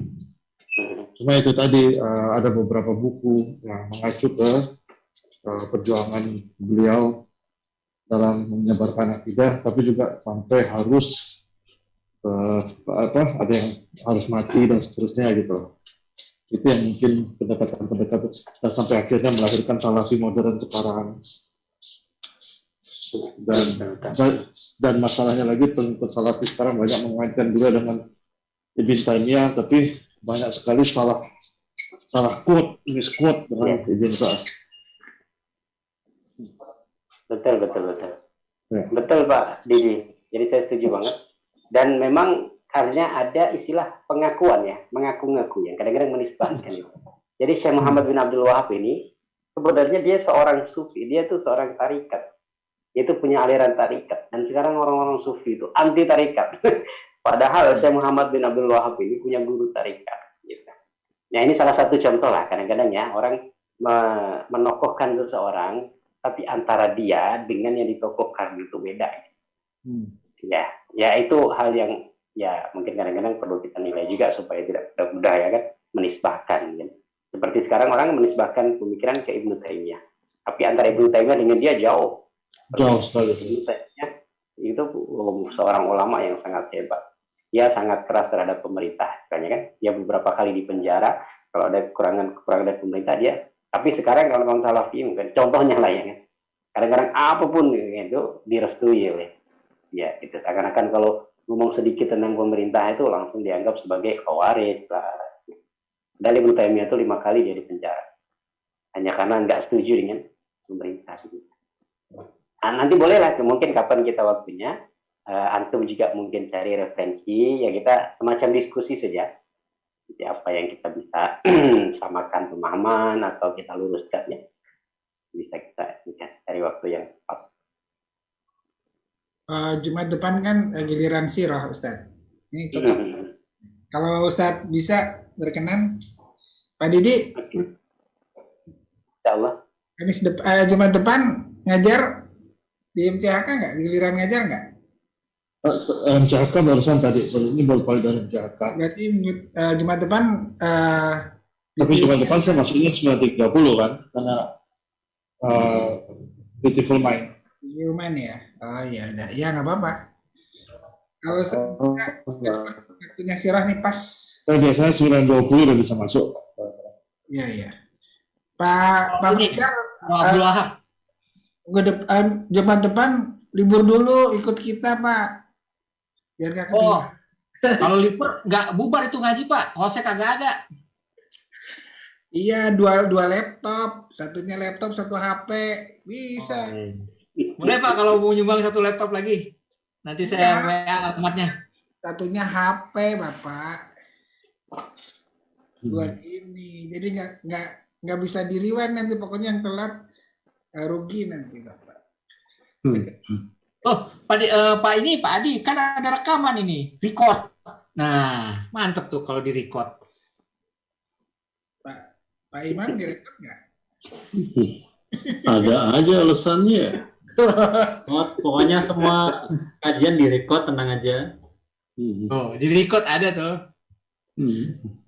Tapi kan nggak bisa tanya-tanya nanti Bapak. Padahal Bapak pengen tanya tuh kayaknya. Wajah-wajah. Oh iya, jadi ya udah kesepakatannya. Kalau bisa sih review aja dulu, Ustadz 10 menit tuh beliau. Ya itu tadi. Tentang apa nih? Tentang Pak Sirah Sudirman itu. tanya tadi itu Pak Sudirman. Tentang Syekh Muhammad bin Abdul Wahab ya. Ya, saya Muhammad bin Abdul Wahab. Secara singkat sih untuk pendalamannya nanti kita kaji lagi. Artinya saya juga nggak banyak mengkaji tentang profil secara mendalam.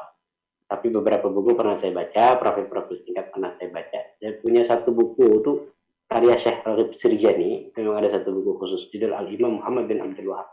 Buku itu agak bagus karena mencoba untuk meluruskan pemahaman-pemahaman orang, baik yang membencinya atau yang terlalu memujanya. Gitu. Ya, terlalu memujanya. Sehingga tadi itu ya, orang yang menisbahkan kepada dia pemikiran atau ada genealogi pemikiran kepada beliau itu ternyata ya, sampai sekarang itu ada penyimpangan yang sangat jauh. Ada penyimpangan yang sangat jauh, artinya mengaku dari beliau tapi ternyata berbeda dengan beliau. Nah, ada orang yang mengkritik juga terlalu berlebihan. Ada satu buku di Indonesia itu kalau tidak salah sejarah berdarah sekte Salafi Wahabi atau apa. Saya agak lupa. Ya itu juga kadang-kadang terlalu berlebihan dalam menceritakan tentang itu ya. Tapi memang ada sejarah pendirian negara Saudi sendiri kan memang ada peperangan, ada peristiwa berdarah dan sebagainya kan. Karena beliau ini juga bersatu dengan Abdul Aziz bin Saud yang pendiri Saudi. Nah itulah koalisi kemudian membuat suatu kerajaan. Nah, Syekh Muhammad bin Abdul Wahab ini kan memang dia punya ketertarikan besar terhadap purifikasi. Jadi seperti membersihkan ya unsur-unsur tahayul, syirik dan lain sebagainya. Nah nanti termasuk ke sini itu kan ada yang Salafi, ada yang kemudian menyangkut pautkan dengan Muhammadiyah. Nah sekarang Muhammadiyah mencoba untuk membersihkan diri dari nisbahkan kepada Wahabi. Karena memang Muhammadiyah ini kan ada kayak semacam persamaan ya, nggak kunut, kemudian nggak suka banyak-banyak kayak lawatan apa kan gitu ya, ziarah-ziarah kubur itu kan nggak banyak, nggak apa ya, ketertarikannya nggak ke situ. Nah, seakan-akan ada persamaan nih dengan Salafi Wahabi. Sehingga diidentikan Muhammadiyah itu kayak Salafi atau Wahabi. Nah, sekarang ada upaya dari kawan-kawan Muhammadiyah untuk membersihkan stigma itu gitu. Kami tidak kok. Memang ada persamaan, tetapi kami bukan itu.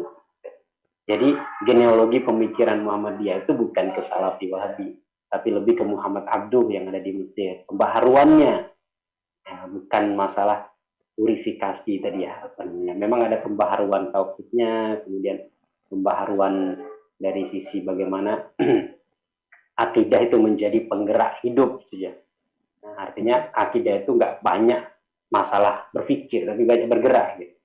Itu pemikirannya saya Muhammad Abduh, bukan Muhammad bin Abdullah. Muhammad Abduh punya risalah tauhid. Jadi bagaimana tauhid itu menjadi mesin penggerak kita, sehingga nggak usah perdebatan-perdebatan masalah akidah yang dulu ada Jabariyah, Mu'tazilah, ada ini, udahlah, nggak perlu lagi kayak gitu kan. Sekarang ini yang penting kita beriman kepada Allah, kita yakin Allah. Habis itu kita gerak. Bagaimana kita menghidupkan, menghilangkan pemikiran-pemikiran tahayul, kan?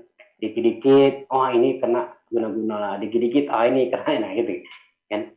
Kadang-kadang kemudian kita melupakan hukum sebab akibat.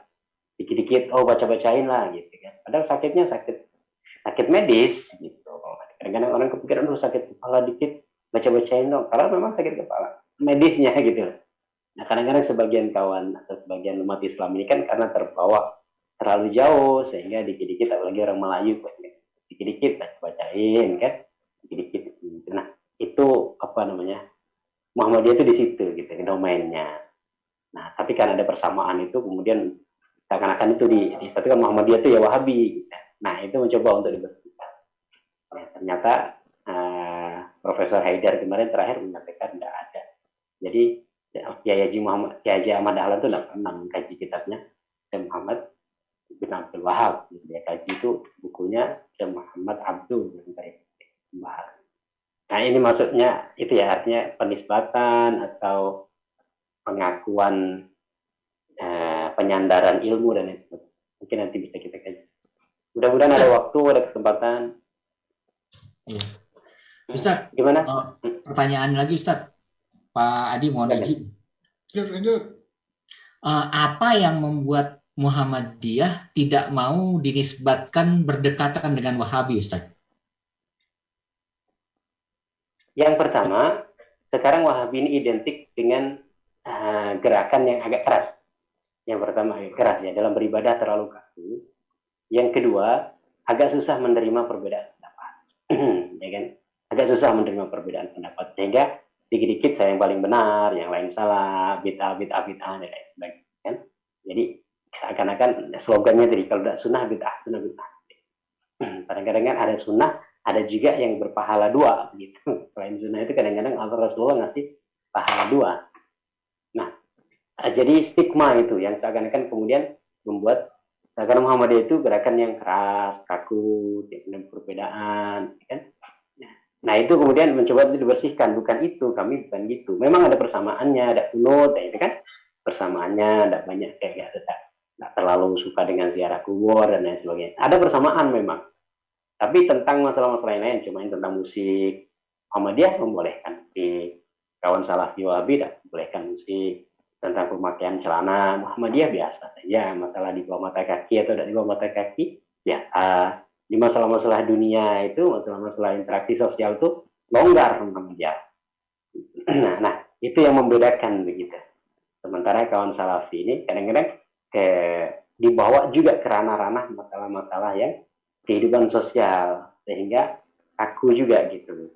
Ingat tadi ya, seperti mengharamkan musik, mewajibkan cadar, ya, celana di bawah mata kaki haram, ini itu. Dan nah, Muhammadiyah itu mencoba untuk membersihkan, tidak begitu kita. Sehingga Muhammadiyah sendiri ada milad, milad itu kayak ulang tahun. Sementara ya kalau kawan-kawan Salafi tidak boleh ulang tahun. Nah, ada perbedaan-perbedaan itu yang ingin ditampakkan gitu. Kami tidak seperti itu, karena di tengah masyarakat itu kemudian ada semacam ketakutan ya. Karena Muhammadiyah kok kaku gitu. Atau ada sebagian dari warga Muhammadiyah atau kawan-kawan Muhammadiyah itu yang mungkin terpengaruh gitu, sehingga menisbahkan organisasi gitu. Kan organisasi Muhammadiyah itu, padahal itu hanya person-person yang mungkin dia terpengaruh atau memiliki kecondongan yang sama dengan begitu mungkin. Wallahu a'lam. Jazakallah Ustaz. Kalau ingin lebih detail, jangan lupa ikut gabung minggu depan. Wah. Pak Ustadz, Dengan saya bawa bertanya, acara Pak yang Ustadz. sama. Silakan Pak. Kita diskusi. Nah, ini dia Pak Ustadz yang menambahkan rangkuman dari semua. Jadi kadang zaman sekarang ini walaupun berulang-ulang diingatkan, begitu banyak literasi yang ada dan sudah mudah untuk diakses, tapi sisi buruknya ini kadang itu dia terbawa antara kebudian sendiri dengan masyarakatnya, sehingga terutama untuk orang-orang yang nyantri sekalipun misalkan ya kadang jadinya terperosoknya seolah-olah jadi menyimpang. Jadi kadang di umat sendiri bingung, ada yang seolah-olah garis keras, ada yang seolah-olah longgar, ada yang ini kadang secara garis besarnya harus seperti apa gitu. Ada yang malah balik, ya udah saya nggak mau lagi, saya kembali aja deh sunnah, hanya kitab dan hadis. Nah ini yang jadi warna di masyarakat sehingga ya itu sulit untuk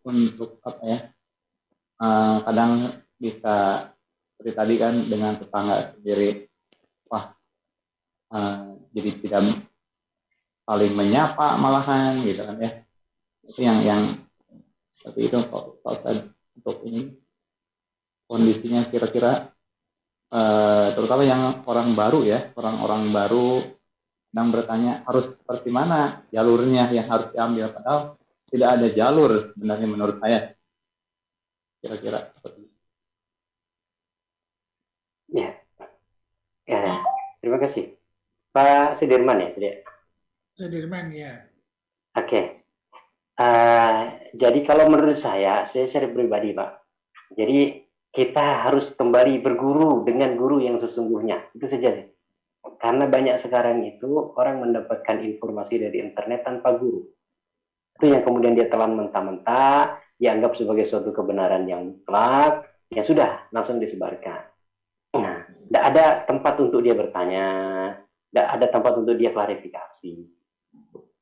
Itu yang pertama. Dan saya alhamdulillah secara pribadi menemukan beberapa kawan yang itu awalnya juga agak keras, karena memang kalau antum baca situs-situs di Indonesia maupun di situs luar itu, memang kawan-kawan itulah yang banyak menguasai jejaring sosial, banyak menguasai media-media internet dan lain sebagainya. Antum cari fatwa hukum A, ketemu, saya tahu semua itu situsnya situs apa.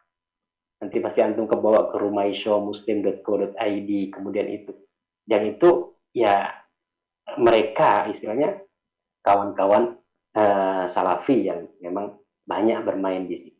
Nah, tidak masalah sebenarnya sebagai suatu informasi maklumat. Tapi ketika apa yang kita dapatkan di internet kemudian tidak sesuai dengan yang terjadi di lapangan, itu kemudian kita menyalahkan yang terjadi di lapangan dan kita tertumpu pada internet. Dan bahkan sebagian kawan itu dia lebih percaya dengan guru internet daripada guru yang ulama yang ada di lapangan. Sehingga sekarang ada fenomena itu, bahkan ada sebagian itu yang sama sekali tidak boleh, jangan berguru ke guru ini, jangan dengar kajian ustadz ini, dia ustadz syubhat gitu kan, dia ustadz bid'ah, dia ustadz, sehingga sementara dia nggak punya guru, dia lebih baik tidak berguru daripada berguru dengan yang dianggap begitu. Itu pengalaman pribadi saya juga. Ada seorang murid itu yang awalnya ngaji gitu, baik dia, tapi entah apa, jadi kemudian beberapa waktu begitu saya lihat gelagatnya agak beda gitu. Gelagatnya agak ngaji di mana saya lihat. Ternyata enggak. Jadi dia kayak lebih baik enggak bisa ngaji Quran daripada ngaji dengan saya semuanya. Karena dianggap saya enggak sunnah gitu. Enggak sunnah mungkin karena enggak keras gitu kan. Ya membolehkan. Kalau musik kalau baik silahkan. Kalau memang dia membawa kepada kemaksiatan ya enggak haram. Kalau musik yang netral, musik apa ya, lagu-lagu kebangsaan, lagu-lagu daerah itu ya mubah sih ya, banyak biasa. Tapi kalau lagu kepada, nah itu kemudian dari pandangan itu kemudian, oh saat ini tidak tegas ini. Kemudian dapat informasi dari internet, dari video-video, ya kajian-kajian itu kemudian dijauhi Ustaz ya. Akhirnya lama sekali ngaji, kadang-kadang ketemu pun tidak melihat gitu ya. Padahal itu sudah beberapa waktu ngaji, hampir setahun tuh ngaji dengan saya dari alif ba ta ta'jid. Itu kita aja Al-Fatihah saya betulkan benar-benar. Tapi dia terbawa dengan gitu, akhirnya tadi hilang sama kita, tidak ada masalah kok, ya kan? Kita selama kita mengajarkan misalnya dapat pahala 1 murid, 2 murid, 3 murid dapat pahala. Tapi kasihan gitu. Dia kayak lebih baik dia nggak bisa ngaji, ya kan? Daripada berguru dengan orang yang dianggap tidak sunnah. Saya mencoba untuk bertanya, kira-kira di sekitaran saya, siapa ya ustadz yang kira-kira keras-keras begitu? Ternyata di sekitaran saya itu nggak ada. Ustadz-ustadz yang di dunia nyata istilahnya itu hampir sama pandangannya dengan saya. Tapi kok ada kawan-kawan, ternyata memang ngajinya.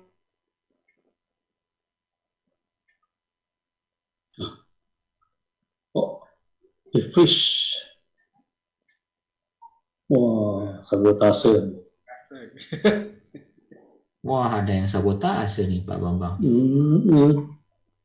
Karena ini, Wifi hotelnya kali ini. saat ini dari di hacker Salafi. Jadi ramai nih ceritanya nih. Apa kabar Pak Aditya Wisesa? Sehat Pak? Baik Pak, alhamdulillah. Alhamdulillah. Long time no see Pak. Tuh Pak. Sudah lama tidak laut ya. Ya udah nggak melaut. Sudah lama tidak ke laut. Mati kayaknya itu laptopnya Pak Adi. Baterainya habis ya. Tapi pakai HP kayaknya sih Ustaz. Oh iya, baterainya habis. Pikirannya mungkin baterai habis. Nggak. Oke lah Pak Adi. Udah jam 11. Ya. Jadi Pak Fajar, jika ingin lebih lengkap, jangan lupa bergabung lagi minggu depan. Ya, siap. Nanti saya sekarang dengan kajian malam ini. Kita tunggu pertemuan yang akan datang. Tadi hari masuk lagi. Masuk dulu dia. Mikrofonnya masih. Itu udah masuk. Ya. terputus Ustaz. Diputus Ustaz. Di-repeat lagi Ustaz. Oh ya, mohon maaf saya lanjutkan sebentar ya. Iya. Nah, kawan saya datang nih. Iya. Jadi tadi itu, maka ketika saya lihat kira-kira di Ustadz nyata lah maksud saya, di sekitaran saya sini ada nggak sih Ustadz yang keren? Ya ada kok. Selama kalau seumpamanya dia bertanya kepada Ustadz yang ada di dunia nyata gitu, insya Allah bisa dijelaskan. Ini seperti ini. Ada satu Ustadz yang agak keras lah ya. Kawan juga baik juga dengan kita. Memang kadang-kadang pandangan dia lebih memilih pandangan yang agak keras. Ya. Tapi ketika kita ngobrol paham dia. Artinya dia itu loh kenapa yang murid-murid antum yang biasa ngaji dengan antum pada begitu? Ada tahu juga saya gitu. Nah, antum kan jelasin begitu. Nah, ternyata banyak dia terpengaruhnya itu di dunia maya begitu. Nah, kalau menurut saya sih memang kita harus kembali lagi. Yang penting kita punya pegangan guru yang istilahnya bisa kita tanya gitu. Jadi kalau kita mendapatkan sesuatu yang seakan-akan agak muskil atau seakan-akan yang bertentangan dengan yang terjadi di masyarakat, itu mungkin kita bisa bertanya. Paling tidak kita bertanya gitu. Ustadz, ini kira-kira yang benar yang mana? Yang benar yang di masyarakatnya apakah memang salah atau memang Ustadz ini disampaikannya hanya satu pandangan, ada pandangan yang lain gitu. Artinya ada yang kita tanyakan di dunia nyata. Tapi kalau udah ada tadi, akhirnya kita telan mentah-mentah, sehingga kemudian kita menyalahkan semua yang tidak sesuai dengan apa yang disampaikan oleh Ustadz atau penceramah yang kita dapatkan di internet. Nah itu saya lihat itu begitu. Maka solusinya kita kembali, kita mengkaji ke Ustadz yang ada di dunia nyata. Kalau kita seumpamanya memang ada sesuatu yang muskil, jangan kita telan-telan dulu, kita curigai dulu pikiran kita sebelum kita bertanya kepada orang yang ahli ya. Setelah menyampaikan, Kalau kita menemukan suatu hadis, yang hadis itu bertentangan dengan amaliyah yang terjadi di banyak masyarakat kita curigai dulu pemahaman kita. Jangan-jangan kita yang salah. Jangan-jangan kita yang salah gitu, cara memahami kita. Nah, mungkin karena kadang-kadang amaliyah yang terjadi di masyarakat itu bukan karena nggak ada dalilnya. Ya ada dalilnya, cuman masyarakat tuh nggak tahu dalilnya. Kalau kita tanya masyarakat awam, ya memang nggak tahu. Kenapa ente begini? Ya nggak tahu, namanya orang awam. Seperti kita ke dokter semuanya kan. Kita ditanya, kenapa ente minum obat itu? Ya kita nggak tahu Pak dokter yang ngasih saya. Tapi ketika kita tanya dokter, dok kenapa dok ini harus 3 kali sehari? Oh ini karena ini. Kenapa harus sebelum makan? Ada yang katanya setelah makan. Oh kalau sebelum makan itu obatnya kayak gini. Kalau setelah makan itu dia itu memberikan asam di lambung dan lain sebagainya kan. Kan gitu. Tapi kalau kita sebagai pasien ditanya, ya nggak tahu lah. Nah kadang-kadang kita itu bertanya tentang suatu amaliyah kepada masyarakat awam. Yang masyarakat awam ya juga tidak tahu gitu. Tapi kalau tanya ke ulamanya, jadi bisa dijelaskan. Nah, Wallahu a'lam mungkin begitu. Jadi kembali ke kita ke dunia nyata begitu. Apa yang kita dapatkan informasi dari internet sekedar pengetahuan, silakan. Ada yang janggal, diskusikan atau ditanyakan kepada ustadz yang kira-kira ada di dunia nyata itu, karena ada ilmu hal namanya, ilmu yang tidak diperoleh dengan tulisan tapi diperoleh dengan keadaan ketika kita benar-benar mengkaji dengan guru itu, halnya itu ada ilmunya. Nah kalau kita kajian seperti ini kan bisa kita debat, artinya antum tidak setuju bisa antum sampaikan ke saya, kurang paham bisa antum tanyakan lagi. Tapi kalau kita dengar dari internet ya, antum mau tanya siapa, kita dapat dari YouTube gini ya kan. Kemudian, saya tidak setuju dengan itu. Antum mau nelpon ustadznya, nelpon dari mana? Mau saya tanya, ustadz, kayaknya saya nggak setuju dengan pendapat ini. Kan tidak bisa. Nah, awalnya janggal gitu. Tapi lama-lama 2 kali, 3 kali informasi itu kena. Terus akhirnya, apa yang selama ini kita pahami kalah dengan itu, padahal belum kita konfirmasi. Belum kita tanya kebenaran. Tapi kalau kita seperti ini kan bisa. Kita diskusi, kita tanya jawab. Wallahu a'lam. Agak panjang mungkin jawab. Ya, terima kasih Ustaz. Terima kasih banyak. Sama-sama, Pak. Jadi. Teman-teman jam 11 di sini ya, 10. Mungkin Ustaz juga ada teman. Kita akhiri dulu ya malam ini ya, teman-teman ya. Dan insya Allah mudah-mudahan Ustaz bisa Jumat depan kita bisa bahas lebih detail lagi. Jadi introduction di akhir acara hari ini. Dan hari ini kita sudah mempelajari tambahan tentang adab kepada orang tua dan bagaimana kita berteman dengan lingkungan sesama manusia. Sampai tadi di halaman 168. Jadi nanti untuk kajian adab berikutnya halaman 169. Tata cara menunaikan hak-hak persahabatan. Nah, tapi untuk Jumat depan kita akan dalam kaji lebih jauh lagi mengenai ulama Abdul Wahab tadi ya. Ya. Saya minta tolong nanti mungkin Ustaz Imam ingatkan berapa hari sebelumnya.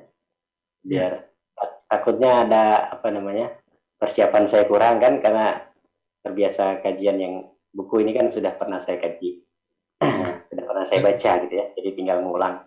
Tapi untuk kajian tokoh ini kan mungkin perlu saya persiapkan agak dalam lagi biar diskusi kita nanti lebih enak. Ya mungkin kayak semacam bedah buku gitu Ustaz ya. Nah boleh. Jadi ada pointersnya nanti biar kita bisa share. Saya juga sebenarnya baru dengar sih yang Ustaz jadi Wahabi ternyata. Tapi sebenarnya siapa beliau ini, tokoh seperti apa, ya samar-samar juga sih. Belum pernah dengar sakjane ya opo kalau bahasa Jawanya gitu. Sebenarnya seperti apa sih beliau itu gitu. Beliaunya itu. Sering ada yang mengagungkan sebagai referensi dan ada yang melihatnya dengan sinis dan ini ya itu tadi yang tadi Ustaz sampaikan, fenomena di masyarakat kan seperti itu sekarang adanya. Dan jadi kita lihat secara kajian akademis sebenarnya seperti apa sih sosok beliau itu, dan biar nanti Pak Fajar penasaran, jadi kita Amin. banyak dikasih tahu sekarang, Ustaz. Amin. Sebenarnya yang tadi Ustadz bicarakan tuh agak nyambung kemarin Ustadz. Ini ngumpulin teman-teman SMA untuk ngaji. Ngajinya sih sederhana, apa? Ngaji Quran Ustadz, kiroati, ikro gitu. Nah, terus ada yang ngusulin begini, Pak Fajar kalau bisa ustadznya ustadz sunnah gitu. Saya nggak ngerti maksud sunnah apa gitu ya. Tadi ustadz cerita-cerita sunnah, ustadz sunnah. Ya saya bilang ya ustadz ikro aja, instruktur ikro. Saya bilang gitu. Jangan lupa pakai celana nyingkrang kali, jadi nggak sunnah. Nah itu kadang-kadang dia sudah mengkotak-kotakkan dada. Jadi seakan-akan itu ya masjidnya itu yang kelompok dia saja gitu, eksklusif. Jadi kelompok maksudnya, jadi harus dia kan tidak mau menerima apa yang berbeda dengan dia gitu. Ya, padahal kan kita sebagai seorang muslim nggak mungkin disatukan dalam artian ya kita semuanya satu pandangan, satu amalia, satu pendapat.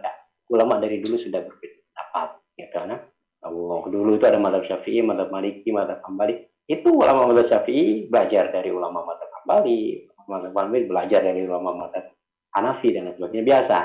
Nah kawan-kawan ini kadang-kadang begitu, ya pengennya ustadz dia lah gitu. Jadi kalau berbeda pendapat itu sudah seakan-akan kayak nggak bisa diterima sama sekali, gitu. Kayak semuanya tuh buruk. Sehingga sampai ngaji pun nggak mau gitu kan. Padahal Quran ini kan nggak ada perbedaan pendapat. Ngaji Quran ini insya Allah semua orang ya ain kan, hamzah gitu, ikhfa ya begitulah semua bacaannya. Tapi karena saking tadi ya, saking nggak punya sampai ngaji Quran pun harus ustaz mereka. Wallahu a'lam. Ya, baik. Mungkin cukupkan sampai sini dulu ya teman-teman. Dan Ustaz, mohon ditutup dengan doa Ustaz buat keberkahan kita semua. Ya, bismillahirrahmanirrahim. Untuk keberkahan kajian kita pada malam hari ini, kita sama-sama berdoa kepada Allah Subhanahu wa taala untuk kebaikan kita, kebaikan keluarga kita, kebaikan masyarakat kita, kebaikan negara kita, kebaikan umat manusia seluruhnya. Kita awali dengan baca Al-Fatihah.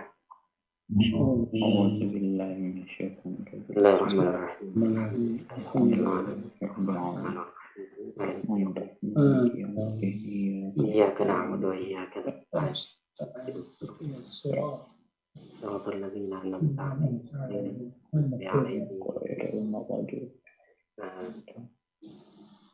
أعوذ بالله من الشيطان الرجيم بسم الله الرحمن الرحيم الحمد لله رب العالمين حمد الشاكرين حمد الناعمين حمد الموفي نعمه ويكافئ مزيده يا ربنا لك الحمد كما ينبغي لجلال وجهك الكريم وعظيم سلطانك اللهم صل وسلم وبارك على سيدنا محمد صلاة من جميع الأهوال والآفات وتقضي لنا بها جميع الحاجات وتطهرنا بها من جميع السيئات وترفعنا بها عندك على الدرجات وتبلغنا بها أقصى الغايات من جميع الخيرات في الحياة بعد الممات وعلى آله وصحبه وسلم تسليما كثيرا برحمتك يا أرحم الراحمين اللهم اغفر لنا ذنوبنا ولوالدينا وارحمهما كما ربيانا صغارا ولجميع المسلمين والمسلمات والمؤمنات الأحياء منهم والأموات إنك سميع قريب مجيب الدعوات يا قاضي الحاجات يا الله يا رحمن يا رحيم يا أرحم الراحمين ويا أكرم الأكرمين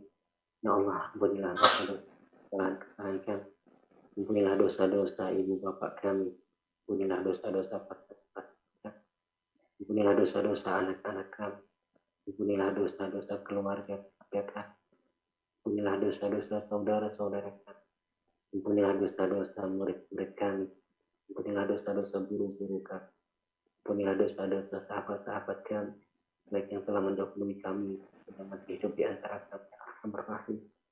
اللهم اغفر لنا ولإخواننا الذين سبقونا بالإيمان ولا تجعل في قلوبنا غلا للذين آمنوا ربنا إنك رؤوف رحيم.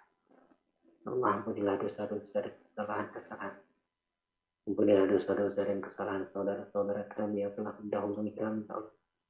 Yang memasukkan dalam hati kami rasa hasad, rasa iri, rasa benci, rasa dengki kepada sesama muslim di antara. Rabbana hab lana min azwajina wa dhurriyyatina qurrata a'yun waj'alna lil muttaqina imama. Ya Allah, karuniakanlah kepada kami anak istri, keluarga, zuriat kami sebagai orang-orang yang saleh dan salihah. Jadikanlah mereka pembuka hati, jadikanlah mereka sebagai penyejuk hati, penawar kegundahan. Jadikanlah mereka sebagai pemimpin bagi orang-orang bertakwa. Allahumma rizqna rizqan halalan tayyiban barakan wasi'a wa amalan taqabbala wa shifaa'an min kulli da'in mustaqim. Allah, karuniakanlah kepada kami rizki yang halal, rizki yang berkah, rizki yang diridhai ya Arhamar Rahim. Jauhkanlah dari kami rizki yang haram, rizki yang tidak berat. Allahumma astur auratina wa amin rawatina, aminna fi awtanina, wa aslih a'immatana wa wulata umurina, waj'al wilayatana fi man khafaka wattaqaka wattaba'a ridhaka wa aqama syari'atak. Ya Allah, tutupilah aib-aib dan kekurangan-kekurangan kami, ya Arhamar Rahim. Berikanlah rasa aman dalam diri kami. Berikanlah rasa aman di negara yang kami tempati. Jadikanlah pemimpin-pemimpin kami adalah orang yang takut kepadamu dan mencintai kami, ya Arhamar Rahim. Ya Allah, perbaikilah kami dan berikanlah kami pemimpin-pemimpin baik. Perbaikilah pemimpin kami. Berikanlah kami keluarga-keluarga yang baik. Perbaikilah keluarga-keluarga. Berikanlah kami sahabat-sahabat yang baik. Perbaikilah sahabat-sahabat kami. Berikanlah kami anak-anak keturunan yang baik. Perbaikilah anak-anak keturunan. Berikanlah kami masyarakat yang baik. Perbaikilah ya Allah. Allahumma asrif 'anna al-bala wal-waba wal-amr wal-asqam wal-mihad wal-fitan ma dhahara minha wa ma batan min baladina hadha khassatan wa zada bi'amah. Ya Allah, ya Rahman, ya Rahim, ya Arhamar Rahim, wa ya Rahim. Ya Allah, jauhkanlah dari kami bala, bencana, musibah, dan segala keburukan. Berikanlah keselamatan pada diri kami, pada keluarga kami, pada masyarakat kami. Rabbana atina fid dunya hasanah wa fil akhirati hasanah wa qina adzaban nar. Sallallahu ala sayyidina Muhammad wa ala alihi wa sahbihi wa sallam. Subhana rabbika rabbil izzati amma yasifun. Wa salamun ala al-mursalin walhamdulillahi rabbil alamin. Terima kasih, Ustaz. Baiklah, kita akhiri waktu malam hari ini dengan doa khawatir majelis. Subhanakallah. Subhanakallahumma wa bihamdika asyhadu an la ilaha illa anta Astagfirullah wa atubu ilaik. Sebelumnya mohon maaf. Assalamualaikum warahmatullahi wabarakatuh. Waalaikumsalam warahmatullahi wabarakatuh. Oke, teman-teman yang sudah Saya pamit dulu.